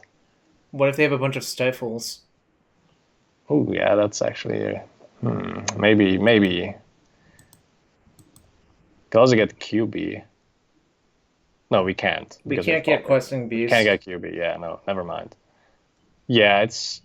There's also Scavenging Ooze, but no, we get Knight, actually. Yeah, I think it's Knight. I think Scrib Ranger is very close. Because Delver, like Delver and Bolt, stuff like that. Yeah, I mean, this way I'm going to have to draw the Scrib Ranger just nullifies the Delver and the Goyf. And then, like, you don't really need to do anything anymore. So do you think I should get it then? Yeah, like... So, like, what does the Knight? The Knight will be 6/6, then 7/7, then 8/8, and we hit them for 3 this turn. They will be at 9. We can fetch. There will be we will exactly not kill them next turn with Knight, but it's very close. Maybe we should get Knight because there's so many draws that let us lethal them. Actually, a lot of draws that let us lethal them. I think it actually is close. That's what I'm thinking about it. Because like if you get Script Ranger, we are like delaying the game, but we could lose to them having more threats. And Knight could like kind of in a way cheese the game. I don't know. We know they have Force and Unknowns. I like the Script Ranger more a little bit, but... Alright, I'm gonna get Script Ranger, but I don't know. I'm supposed to attack then, right? Yeah, attack, and then like probably even untap the... No, you don't need to use a land drop, because the Mother is gonna block, and that's probably fine. Maybe you should actually untap. Maybe untap the Hierarch, or like, I don't know. Because like... We're gonna maybe untap in their turn anyway. So the thing is like, if they pre-combat bolt the block, like the Script, like not the Script Ranger, the Mother, then you protect the Mother from red. Then you need to untap the Mother, and then the Mother needs to untap like I think it's worth to untap the Thalia or like the Hierarch, whatever creature. So that's yeah, I think it's actually worth it. Yeah, I was working it out. I think this is right actually.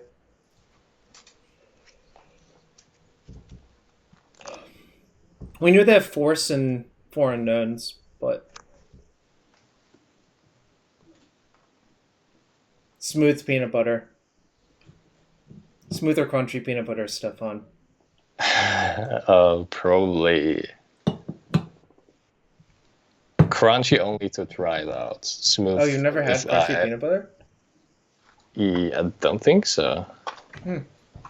Interesting. Animal? What? I think he's calling me an animal. Wow. This was the downside of this, I think. Callum calling you an animal? No. Was the downside? Nerd. Oh. Well, they still force, though, is the problem, right? So we know this isn't going to resolve? Oh, I guess I'm lagging again. We drew QB. Yeah. We don't cast QB, probably. We will just go... Attack for 3? Again. Yeah.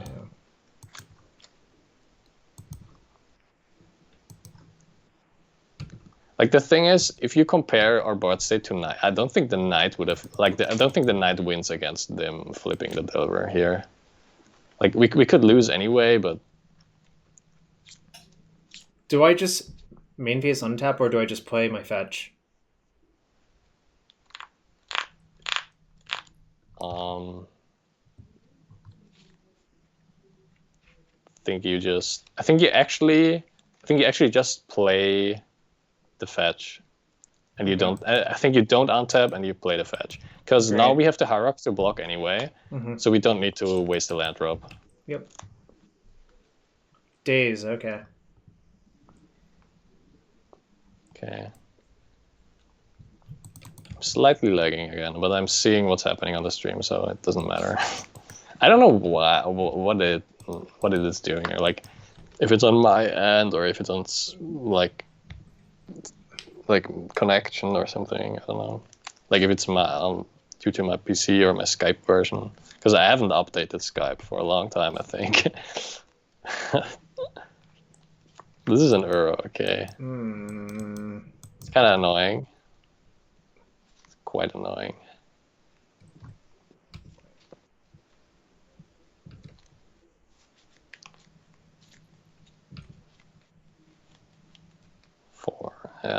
This is gonna be close. Is it? It looks like I'm losing, really. Oh, did we draw? No, I haven't drawn yet. It's still in their end step, okay. Great.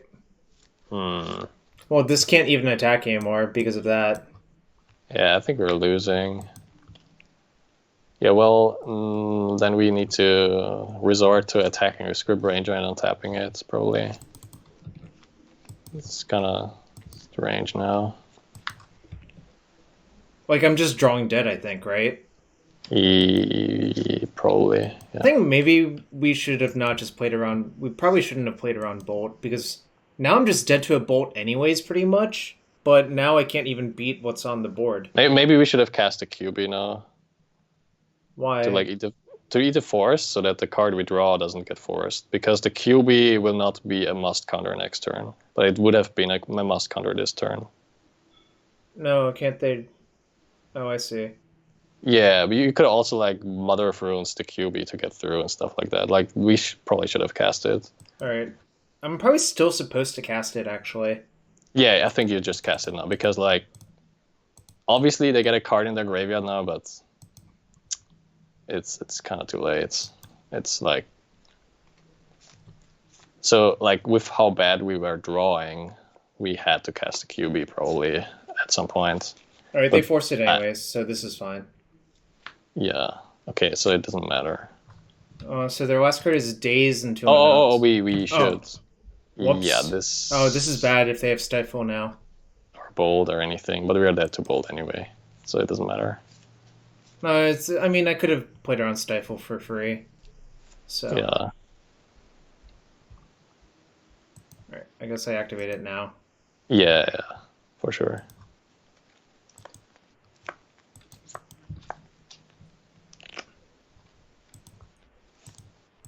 Kind of sad that we like flooded out there this way. I think we're actually pretty favored from In the matchup. Yeah, I agree. Well, also or like from the position we had. Yeah, the position we had, we were also favored. I think, which is kind of crazy if you think about it, but I agree.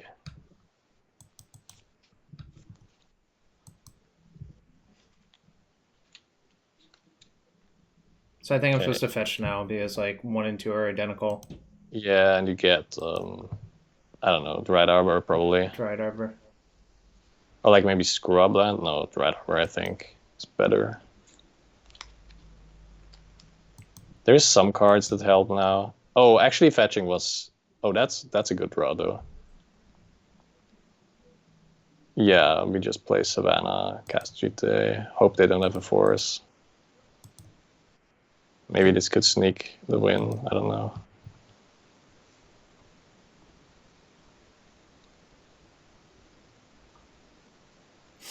Daze doesn't do it, by the way. The reason why I think fetching was bad now is... Okay, it's Force of Negate. Oh, that's Brainstorm, okay. The reason why fetching was bad is if we draw Zenith for Scavenging Ooze, we could be at exactly 4. Oh, I see. Okay. Yeah, I didn't think of it as well. But am I dead? We will see. Well, I mean, they... Okay, we are dead, I think. 1, 2, 3. Yeah, we just. This game kind of sucked. Like, it's still close, even though we have 1,000 lands, right? Yeah. Right.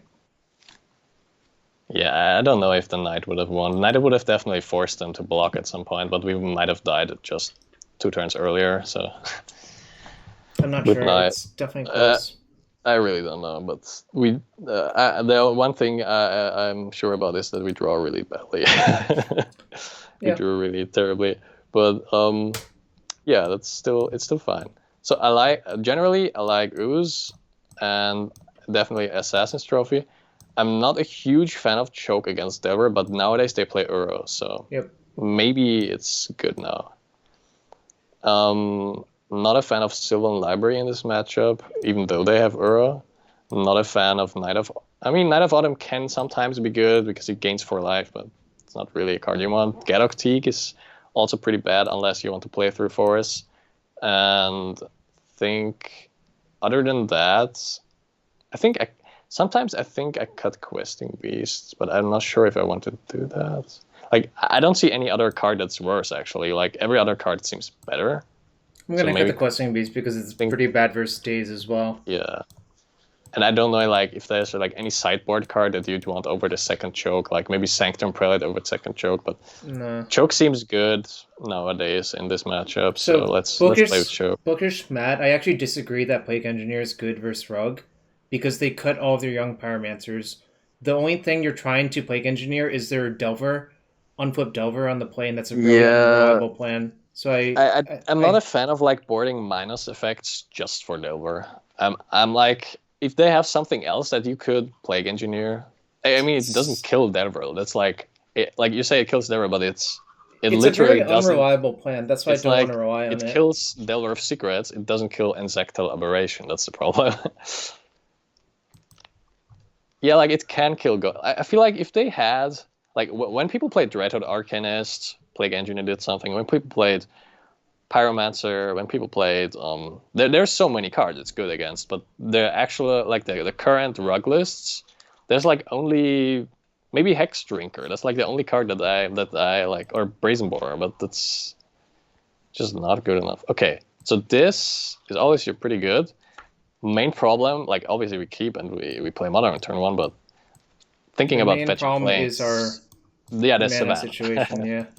So like if the Script Ranger resolves and the Mother like if both stick, then we have no problems. But what if it goes wrong? So like how do we play around Wastelands? Is there any way like do you have to play Savannah or do you have to fetch planes? So I'm gonna just answer Bookish Matt real quick. I think your point is sort of legitimate, but I would prefer to play a more reliable game. That's all I'm gonna say, and I'm gonna leave it at that. Yeah, I think Plague Engineer can be good against some Delver lists. It's definitely not a bad card because like it's a Death Touch blocker and stuff like that. But like we don't have a lack of removal in this list. Really, we play a literal Skyclave Apparition, right? You want to get a planes, right? I thought about that. I'm not sure, but I would probably get the planes. Yeah. Right. Plays are on Stifle as well, so it has some upsides to get a planes here. And obviously, a thing that can happen is they bolt the Mother, and then we play Savannah, and then we cast the Script Ranger end step, or like in response to a Wasteland, and they will just daze it. But it's just something that can happen, and we still like even if that happens, we have 2 plows, so we might get enough time to like draw into more lands. It's kind of weird. I think plow is like sort of a double-edged sword with how they're built nowadays, but yeah, it's not great against Civil Library. That's the main. I'm not sure like whether like a good rug list beats Maverick now or not. Yeah, well, I don't know what to do there. So the question is, do you play into days or not? And if so, how do you play into days? I see many crazy play. Like you could also plow and not play a land. I don't know if that's crazy, but you could also just play Mother and not play a land. And you could also, I don't know, like casting Script Ranger has the highest upside, but also the highest downside. Well, the problem is, I don't think we're ever going to get to play around days with Script Ranger because we don't have a third land lined up. The only way you get to do it is to play your land and then draw another land, right? I mean that works, but do we need both plows? I guess plows have somewhere. Like you could also just play Savannah and pass. Yeah. That's like the standard play, I think. I don't know what the correct play is, to be honest. Like, but I would probably play Savannah and pass. Yeah. All right. Because playing a plow into the days here is like, it's kind of gimmicky. Like, it could work out really well by them dazing, and then you can like keep the Savannah, pass the turn, play Savannah, play around Wasteland, play around days, all that good stuff, but. At the same time, Stifle. So they do have Stifle. Okay, so we know that now. At the same time, getting the plow countered is bad because they could have a second Delver. And if you have Mother of Runes, Delver is like the most important threat to handle. So I think. What do you want to do now? I would probably just take it. I would take it and wait. That's what I was gonna say, but it sounds sort of crazy to say that. Well, if they play Wasteland and target Savannah, then it's gonna be better. So, okay. Yeah, I would flash. No, actually, no, I would flash it in. I would flash it in for sure. I think it's good now. We know they have Stifle for unknowns. Okay. Okay, they might shuffle away Stifle. We don't know. We have Mother of Runes, so they might keep it.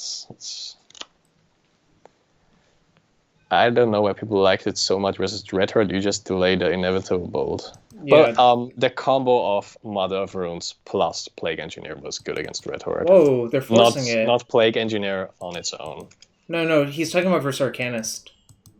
Yeah. Oh, yeah. Like, if you have Mother of Runes and Plague Engineer, then you play around that. Okay.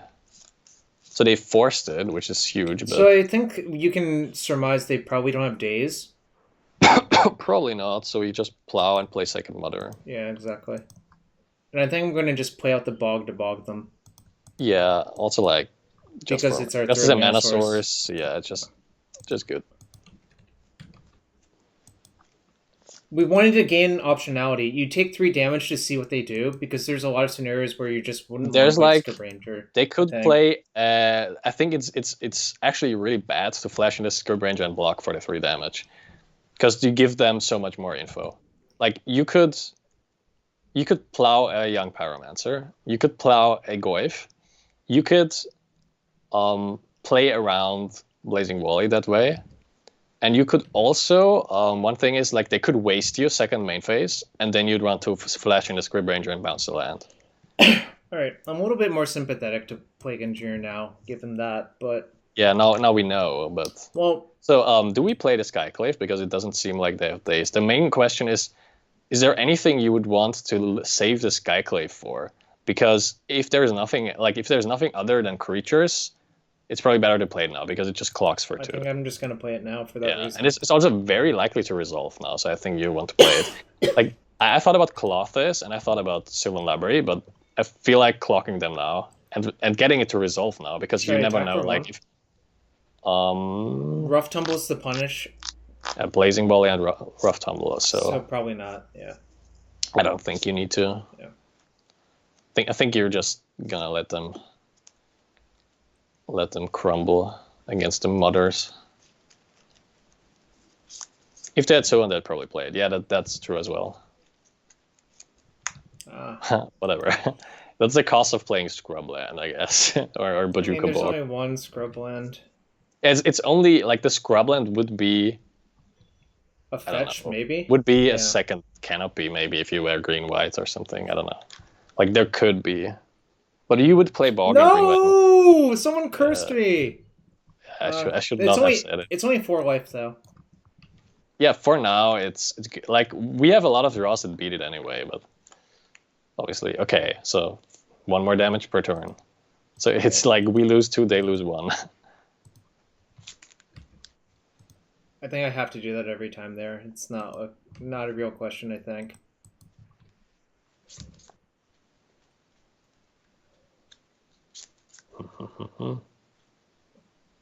Oh, there's also one card that I'd like to play in Maverick, and I didn't find slots for, is Hex Drinker.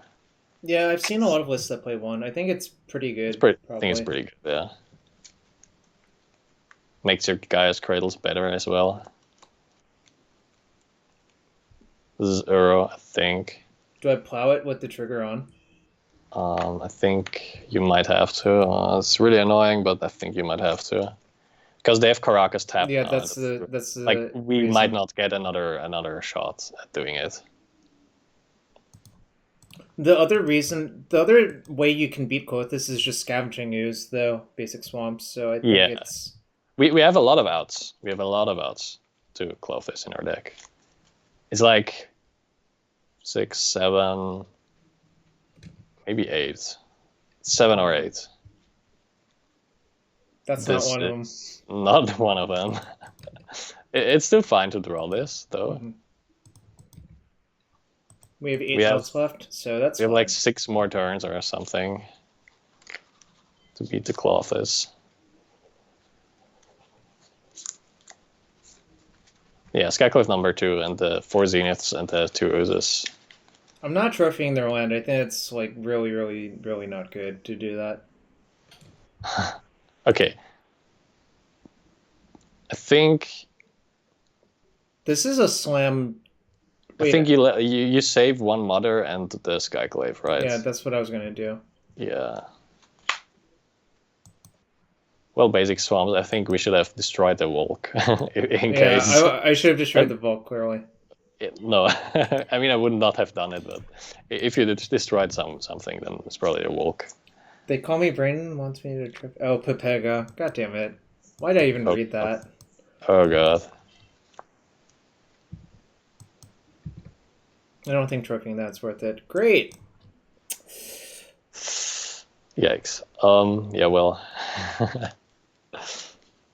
Yeah, just played, I think. We have so many outs. Actually, there's more outs now. Now I'm thinking of Stoneforge and Jute. They're like kind of outs as well to Clawfist because like you gain life. It's like we might trophy it if it lives. Okay, we don't. They revealed Brazen Borrower. Huh. It's also kind of I don't know why they revealed it though. But maybe they thought petty theft works. Yeah, Clawfist wasn't a huge problem until Rough Tumble. No, I mean, actually, no, I think it was a problem.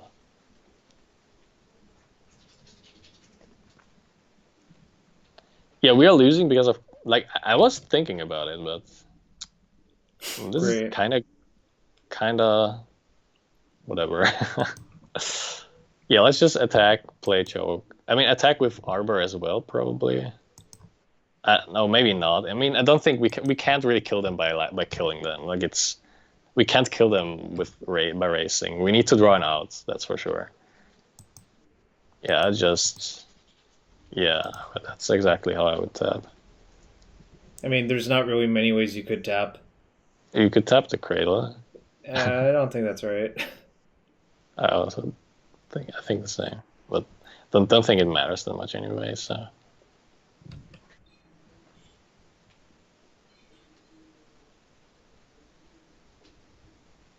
They're probably going to Borrower or Choke. Oh yeah, they're gonna. Huh. Do I care? I mean, well, I can't really do anything. Nah, it's whatever. Yeah. If it flips, I might kill it. I guess I'm killing it. Yeah, I have to.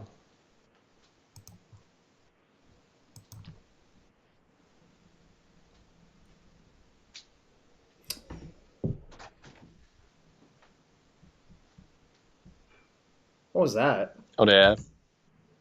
No, they floated blue. I thought they have like. I was thinking about like Veil or Spell Snare or like Force of Negation. Force of Negation in versus postboard? Yeah, I've seen that. It counters Choke and Zenith. Yeah, like, I don't think it's the most unreasonable, but I don't think it's correct, but I also don't think it's like as terrible as it sounds. Like it hits a lot of stuff actually. Well. 3 more turns or like 2 more turns. So I think I'm actually supposed to waste their Caracas and see what they do. Yeah.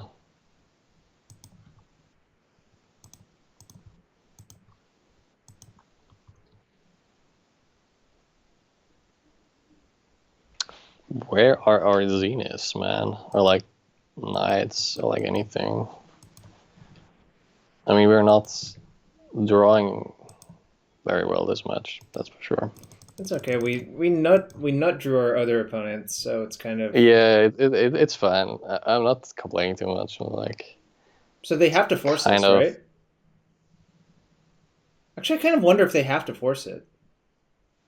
They don't need to force it, but they probably should because it makes them able to cast spells. Boom, boom. Yeah, they can't block either, so it's a free attack. Yeah, we have it now. We have one draw step to draw like anything that like does stuff. She's playing Mom instead of something more impactful. Huh. Never thought of it that way. I think the issue is playing Mom in the list rather than something. I can see. I've thought a lot about going to 3 Mother of Runes. And I can see like this argument makes sense. All right. Okay, we're dead. Whatever, let's move on. Okay, so in retrospect, I don't think game 1 was winnable. Even if we took the other line, I think we were just dead. But I think maybe should have saved Skyclave. But I wasn't even sure if they would sideboard in Clawfist, to be entirely honest. because it's very slow. It's kind of weird. When I played Brug vs. Mav, I didn't side it in, and I didn't think it was very good. So Me neither. But and the spot was also very good to resolve the Skyclave. So maybe we just lost to that anyway. We could have lived longer. That's for sure. If we played it the other way. Right. GG's. I enjoyed this. So you were opponents. Yeah. So you were they were Dino Cat. How good do you think Clothis is in the matchup, in general? I don't know. We were thinking about not casting the Skyclave and plowing instead of casting the Skyclave for the creature. Yeah, was it a Delver? I think it was a Hexdrinker. It was a Hexdrinker. I guess Clothis might get better now that you try to become an Uro midrange deck a lot of the time. if you have Uro, I see. Yeah, so maybe we should not have played the Skyclave, but that's okay, that was one mistake, I think. Right. Only one mistake. I think it was we drew pretty poorly in game 1. So it was really hard to lose from that spot, and our deck delivered. Whatever. Yeah, it's fine. No, I mean, clearly you can lose, but I mean, yeah, it's fine. Well played.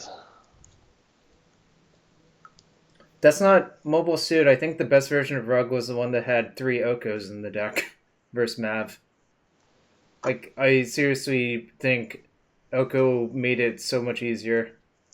Yeah, I think the Arcanist Oko deck definitely is much better than the new are. But if you play. Yeah, those ones are not super good. Right. Of course not. Nowadays, even if I play a list with Stifle, I would only play 2 or something. That's for Stifle, I feel even though Stifle is somewhat good right now because people play a lot of fetch lands for Uro, and you can Stifle Uro and stuff like that, but at the same time, Stifle is it just hasn't aged very well, and it's not as flexible anymore, and you don't need to screw your opponent's mana. You don't need to mana denial to win. You have so many good mid-range threats like Clothis, for example, that you can win long games with Rug Delver nowadays. So Stifle isn't mandatory anymore. It's really just Rug mid-range nowadays, yeah. Yeah, it's it feels like playing a Rug mid-range deck that has can have very aggressive draws. Yeah. Yeah, so it's not the same deck as it was 8 years ago or something. I also am not the biggest fan of Stifle with Hexdrinker or Uro. I think it's a little bit clunk. I tried it before and it was not. Yeah, I don't like Stifle when you have Uro and Hexdrinker, Otzi, Mondias. I actually have a Rug list built that plays Hexdrinker and Uro, and I don't play Stifle, but this is what we signed up for. Yeah, I mean, fine hand. It's not that bad. You can generate some mana with Script plus Hierarch if the Hierarch lives, and if the Hierarch doesn't live, we have a flyer with GT.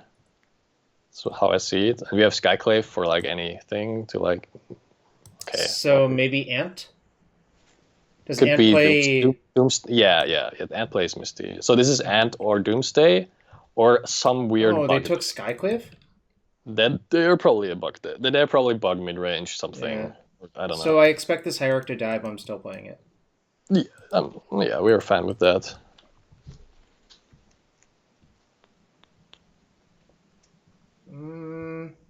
Yeah, Hexdrinker is it's a Savannah. So the thing with Hexdrinker is there's some that's interesting sequencing. So it's probably Doomsday then.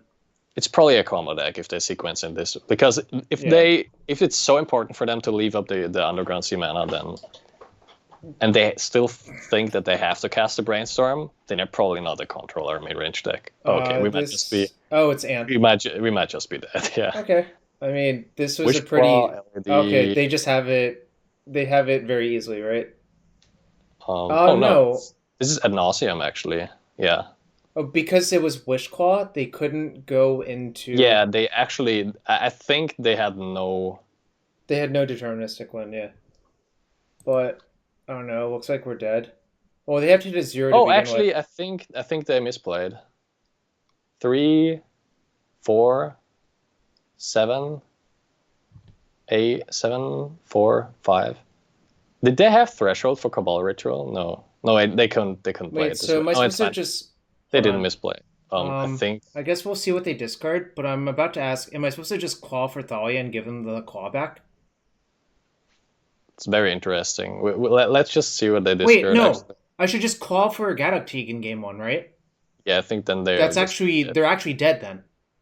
Yeah. I'm just thinking, like, because Yeah. there's also draws that make you... Like, if you draw Zenith, I think you just hit them for lethal, right? Or no, that doesn't work. If you draw Hierarch, then you can cast Hierarch. Great, yeah. If you draw Hierarch, then you just kill them. No, because we would have to tap our other... No, we have Cradle. Like, if you draw a Hierarch, you see. can cast Hierarch, Cradle, and they're dead. Okay, never mind. So I think Yeah, I just get Teague and game is over, right? Yeah. I think that's probably what's happening. Oh. Yeah. I should just get the Savannah to not show them, I think, right? Yeah, I mean, we should have played the Cradle probably, because there's, like, whatever, it doesn't matter. There's some percent of chance that they have a bounce spell in their deck, or like a decay. And then you'd need, the next turn you could Cradle plus Wasteland. But I see. yeah. But I think they're dead, probably. They're probably going to concede now. Just conceding. that's what you do. It's because they had to hit a 0 to kill us, and yeah, they just packed. Wow, that was a great game. A lot of... It was like... None of my cards mattered except for the Noble Hierarch, actually. Wait, didn't they not take my Noble Hierarch with Thoughtseize? Yeah, I think taking Skyclave was bad. Wait, they should have... They had the Wishclaw in hand and thought, like... But yeah. Okay, yeah. Okay, so we have a lot of stuff to bring in. Oofy, Choke, Scavenging Ooze... Like, there's so much that you have to sideboard in. Scavenging Ooze, Opposition Agent, all the other hate beers, Spellbomb. And there's also an argument to be made for Plague Engineer, but that's not that important right now.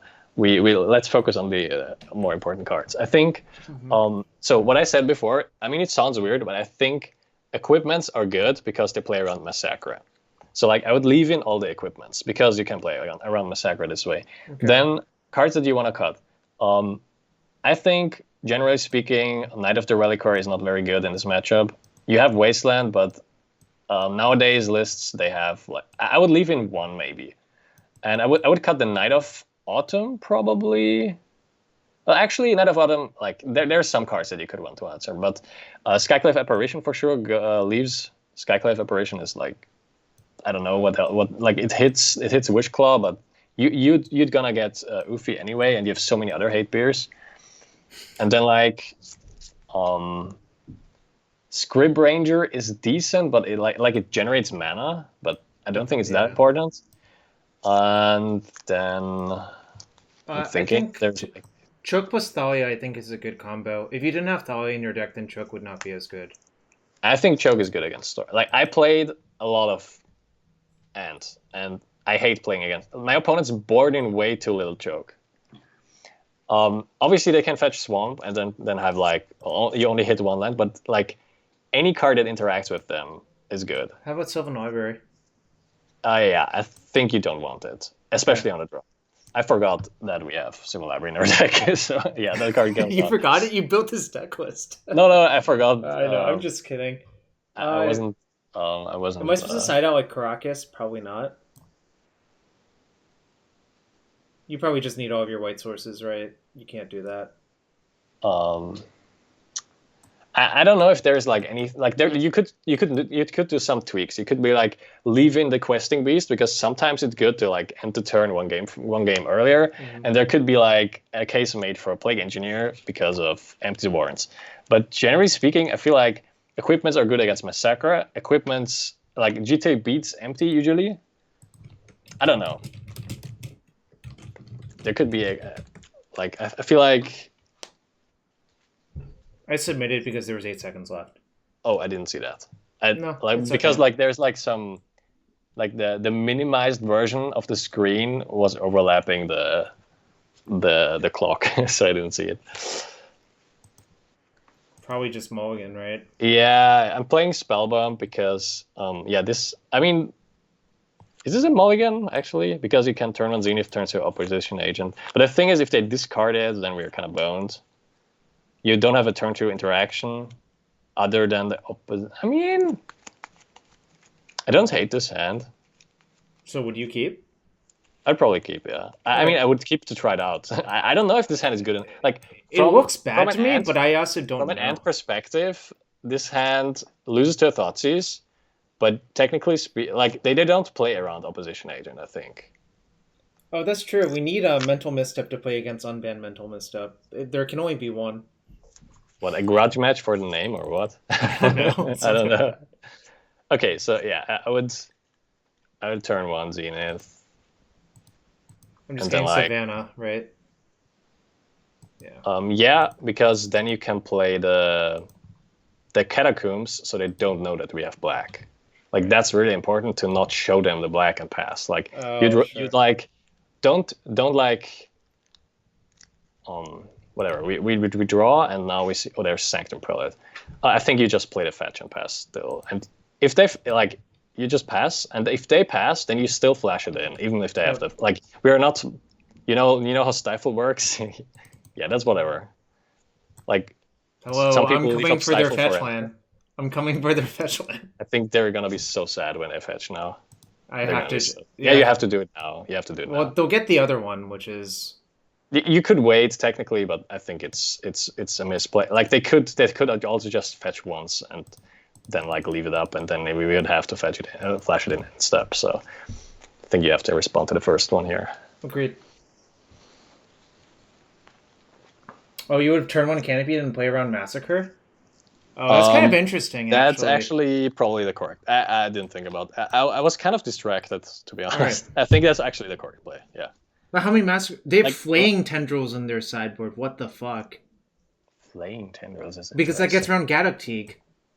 Oh, I see. That's kind of cute, actually. It's not that bad. It's not that bad. So their hand is Infernal Tutor, Cabal Ritual, LED. Yeah, LED for sure. They never cited LED. I'm counting lands right now. Deltars, Misties, UC, blah blah blah. Islands? No, they have it in play. So no, they have no lands in hand probably. Yeah, it's probably Cabalerid, IT, LED, probably Petal, because I don't think you side out Petal against Maverick. I think that's their hand actually. I think they have Petal, LED. Yeah, and they were about to kill us. They were about to kill us. So I'm taking a green source, right? I think you take green source because of Abrupt Decay. Exactly. I'm going to take Bayou then. Yeah, I like Bayou because the other land is chokeable. Well, also this land is an Ardak, so therefore it must be great.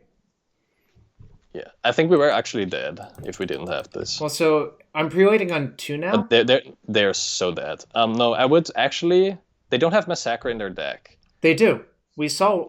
I scrolled past. It was Flaying Tendrils. Oh no, they had one of each. They had one of each. They had one of each. Wow. Yeah. Okay, I didn't think of that. Well, then the play might be still naming 4 actually. So play this name 4. Yep. I would waste and play it on 4. Well, we can't. Oh, we don't have. Because the Scrub one was in our hand. That's why. Oh. Yeah. Whatever then. Okay. Yeah. You're right. Yeah. Let's just play attack 3. Play Sanctum Prelate on 4. Well, we should attack for 4 then. Attack for 4. Yeah, attack for 4. Attack for 4 is what I meant that, but I didn't say it. Whatever. Yeah. I'm just a little bit confused because I didn't see the Massacre. So like, yeah, I was slightly confused. There could be a case made to play like the Canopy, and then like you can waste. Whatever. We're naming 4 now. But there's another line because you can play Canopy, Sanctum Prelate on 2. How sad are they about this Delta? Like, super sad, right? Very sad, very sad. Whatever. There was another line because you could like play Canopy, name 2 with Sanctum Prelate, and then next turn waste your Savannah. So that way the Massacre. But they have Cabal Ritual, so it doesn't matter. I think I'm just going to cast Once Upon a Time first and see what I draw. Yeah. I think it's better than casting Stone. Like, Stoneforge has some upsides to like equip against like. Well, no, these cards do anything. Yeah, that's pretty bad. So Noble Hierarch, Wasteland, play Stoneforge, get Sophie.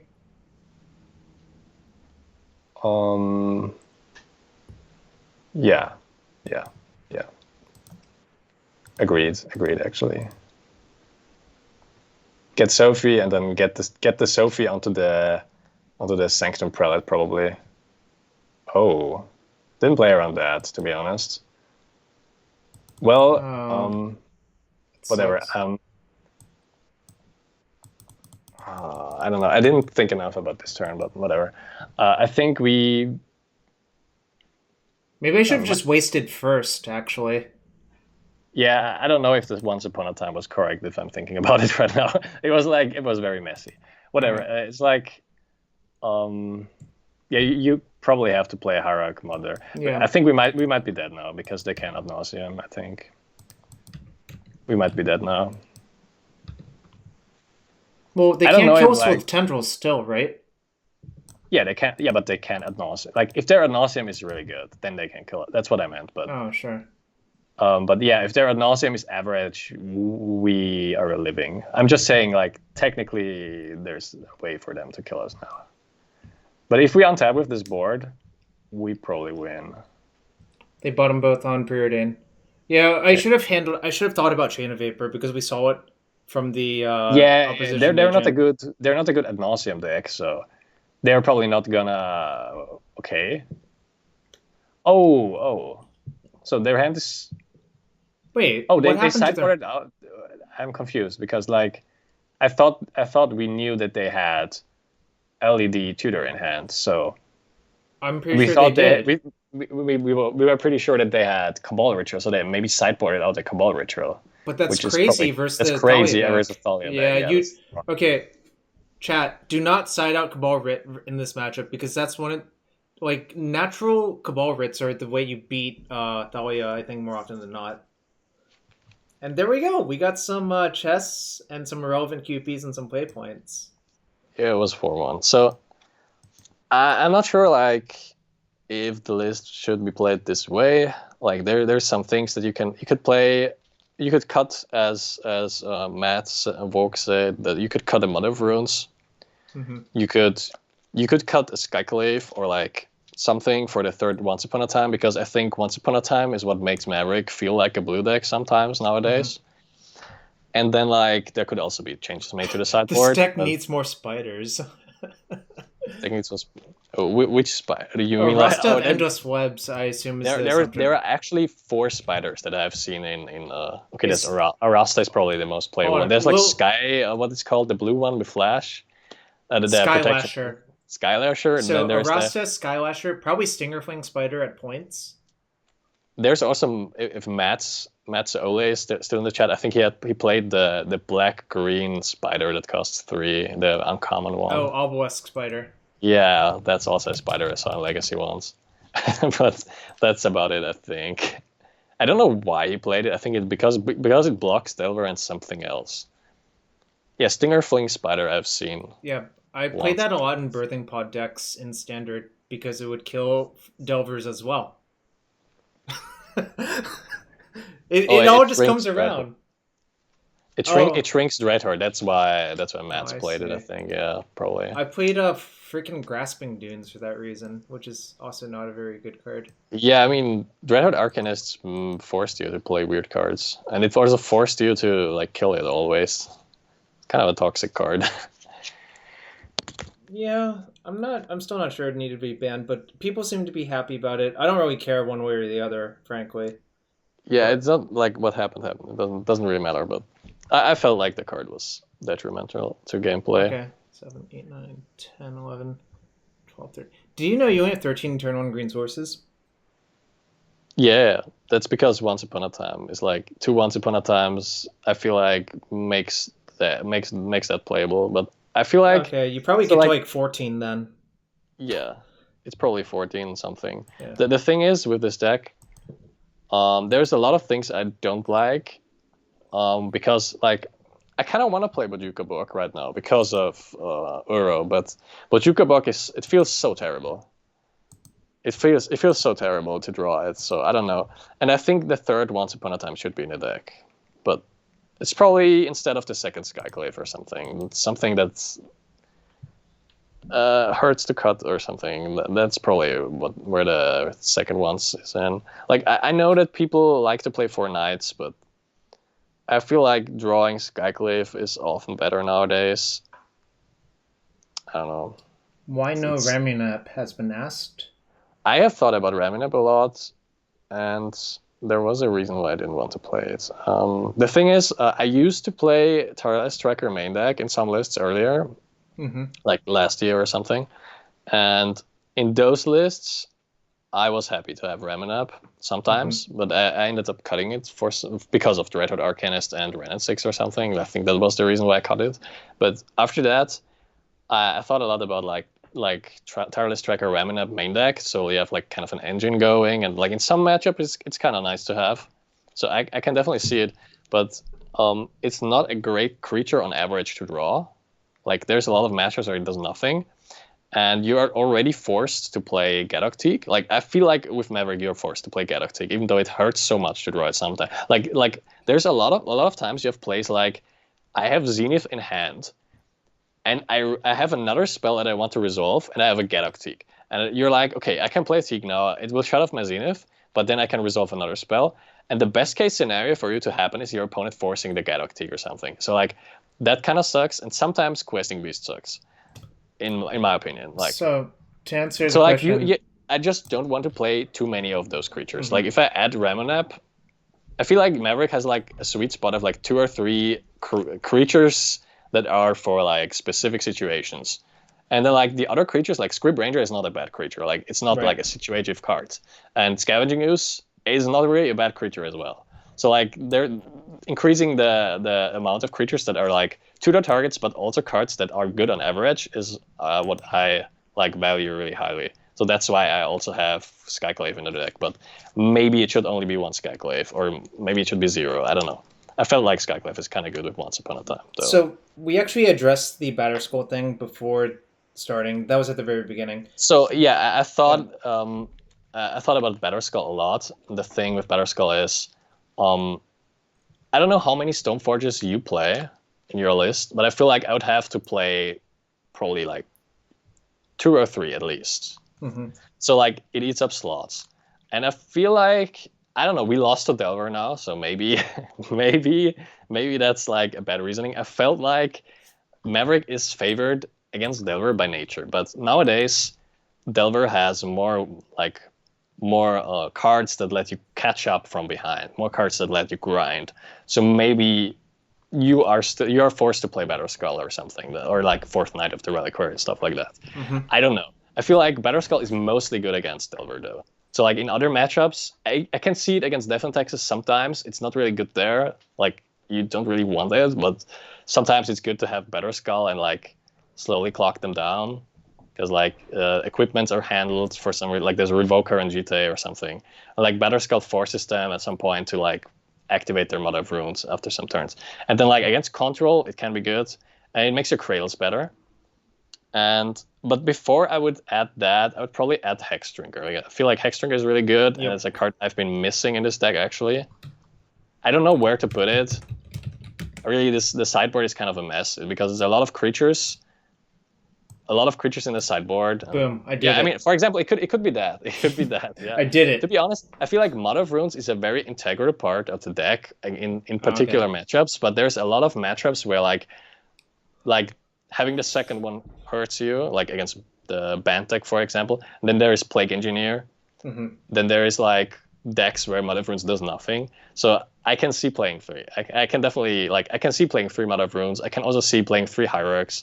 I can see playing a split between Hierarch and Bird because of Plague Engineer. I feel though that Bird is much worse than Hierarch in this deck, so I prefer to only play 1.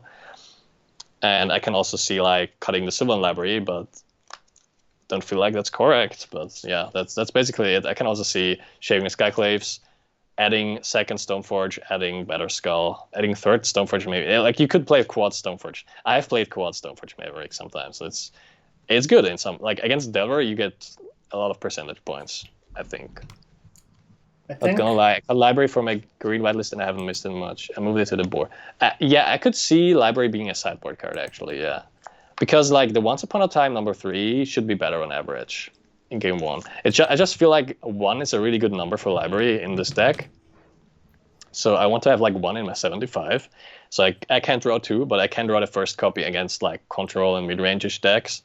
And if you resolve it there, it's usually like, it's as impactful as choke sometimes when you play it on turn 2. For the draws where you don't have 3 mana on turn 2, it's like control decks have to counter it. So especially since all of the control decks are basically banned now, so they're going to plow you.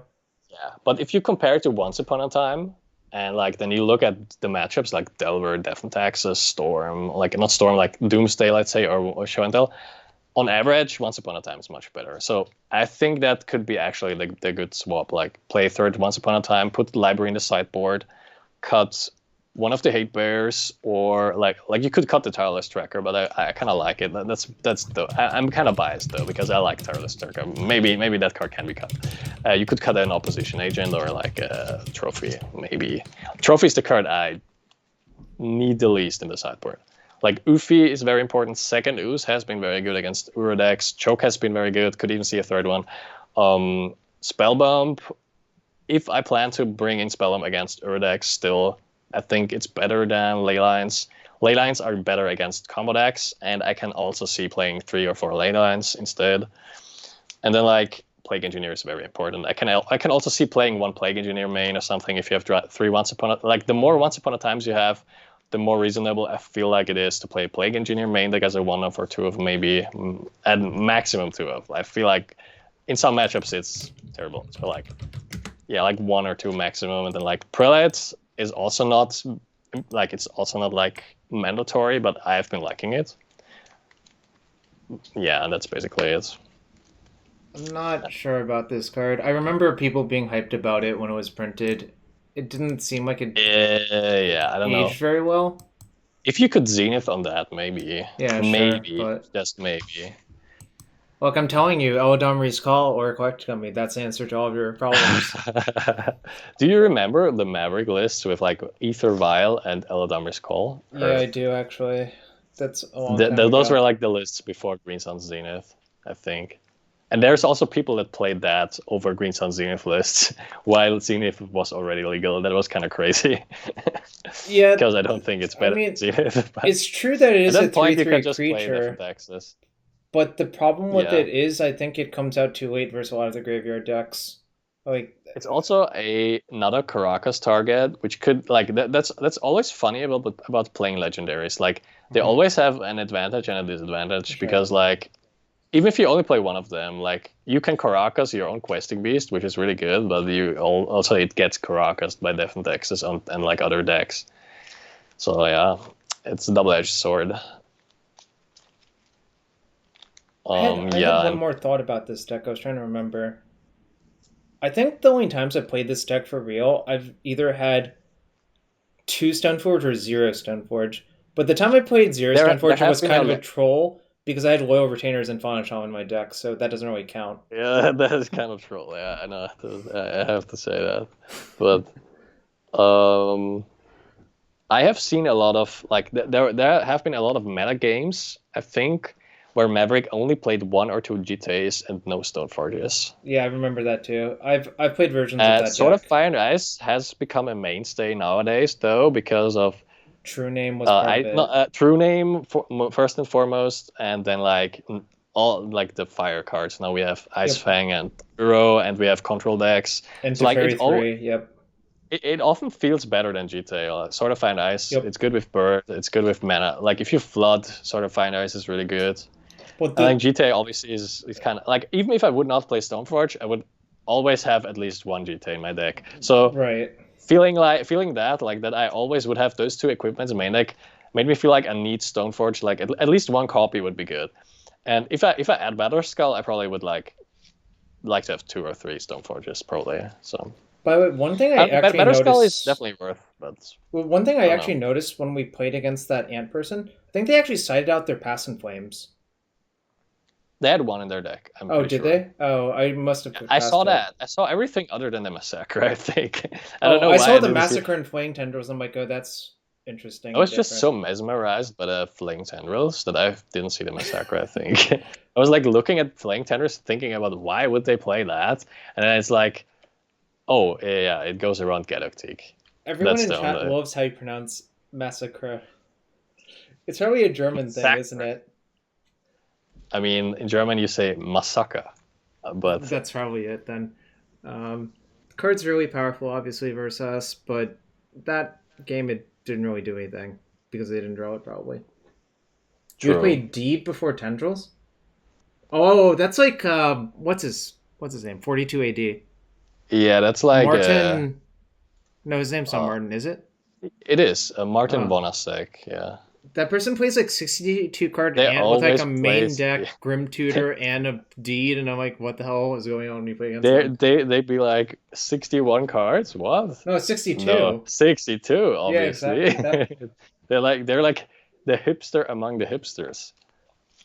I remember queuing into that person, like testing for some GP, and they're just like, they played all these cards. I'm like, how is there room? And then I looked at the end of the match. I'm like, oh, you played a 62 card main deck. It made no sense. Yeah, I think their list was the way like they played that list for years. I think. They And just wanted to play mid-range Storm. yeah, the main reason they did that is because they wanted to be really, really good against hate permanents and miracles. And miracles was a deck for like Yeah, that that's was true. wild top miracles. Like I think their list came into being wild top miracles was a deck. And obviously it matches up well against miracles to have main deck abrupt decay, but it's not that good against other decks. I don't know. Yeah, they have been a legend. I remember playing against that person every time and just being like, I know what I'm in for. You have all these weird cards in your Storm deck, but you're still a Storm deck at the end of the day most of the time. Yeah, playing obviously. You don't have, like you don't. I don't have to say it, but yeah, it's obviously playing more than 60 cards in the Storm deck is. I think the kids call that Pepega. Hurt. It's Pepega, I think. It's Pepega. You need a really good reason to play more than Pepegas. 60 cards, I think. Yorion is a reasonable reason, I think, most of the time, but Yorin is a reasonable reason. Then the Oops case in Pioneer was a reasonable well, then reason they to play, finally or banned it. because of like you had enough. You had enough virtual copies of everything. You just wanted to draw less of the bad cards, so it makes sense. But other than that, there was something else, like some Scapeshift deck, and like I don't know. Well, so let me tell you the story about that Scapeshift deck. It is actually from the GP where I hung out with Jason Ford while he was winning the GP, and I went 6-3 and didn't do anything on day 2 because I had to go somewhere else. What happened was that person, Jayway, so there were no shock lands in the format, and most of the Scapeshift decks were actually just blue-green. You just needed Prismatic Omen to kill your opponent every time. Now, Jayway's thought was, okay, why don't I just add like 10 mountains to my blue-green deck? And really the only way you can do that is by going above 60 cards. Yeah, that is. I have seen decks like that. I mean, I know the list. I've looked at the Jason Ford Scapeshift list a couple of times. Well, J4 just played straight blue-green with one mountain. The person I'm talking about was James Zorn, Oh, then I'm. who was Jayway on MTGO. I was okay. Yeah. Okay, so I got that wrong. I Yeah, guess. no, J4 just played straight blue-green Scapeshift with Prismatic Omen Scapeshift. I remember now. Yeah, that was a Jason different Mind person. Sculptor. Most people played red-green Scapeshift, and that was the breakout tournament for blue-green shift because what actually happened is versus fairies, if you played an Omen on turn 2 on the play, they couldn't beat you. Like, you would just bolt Because them out. if you just draw Yeah, Valakut, exactly. it's over. Yeah, Well, you I had can like see a bunch that. of Volkits in your deck. And then later, I think the Japanese played like Wargate Scapeshift that had That's like sweet. one mountain or so. Again, it had the same problem, but with Wargate, you could go find your Omen. You could go use as a rampant growth if you needed to. Yeah, that's kind of sweet. I like that deck building. I have seen some decks that also had the same problem as like whatever that person tried to do with like mountains in the blue-green list. Yeah. Is that you sometimes you don't have enough space in 60 cards so that your combo or whatever you want to play works. That's like really crazy because you need like X sources and X pieces, and at sometimes the pieces and the sources don't overlap, and then you have like you need to play some crazy number of cards. But yeah, that's very, very fringe. Sometimes that Zero actually happens. respect. You know where that actually happens No more? respect. Some weird draft decks Unlimited can run into that problem. Because I don't know if you remember this, Reed actually won a GP with 46 cards in his top 8 draft deck. Because it was in a Stroud Limited, and his plan was to like mill himself for like 12 cards per Oh game yeah, on in average. limited I can also see going over 40 sometimes. So I want to point out these examples not as what you should do, but what you can do and should think about once you know how the rules are supposed to work. Then, when is it correct to break the rule? You have to make that judgment for yourself. I feel like never like it's also like it reminds me of like choosing to draw in constructed. That's also like a thing people forget a lot that is a thing sometimes. Just last year when Edgar queued into Wafo on MTGO and Edgar was playing mono black, game 2 Wafo chose to draw versus him and got his shit beaten in on like turn 6. Because you're not supposed to do that. Like mono black was really good at beating your opponent. The last time I played against this person is that they also put me on the draw, but this was like kind of a control mirror, so it was somewhat reasonable, but still, there have been a lot of like scenarios of like I feel like where like a lot of people were saying Death Shadow should draw in the mirror in modern, and then like sometimes mono red in standard, and like some sealed formats and stuff like that.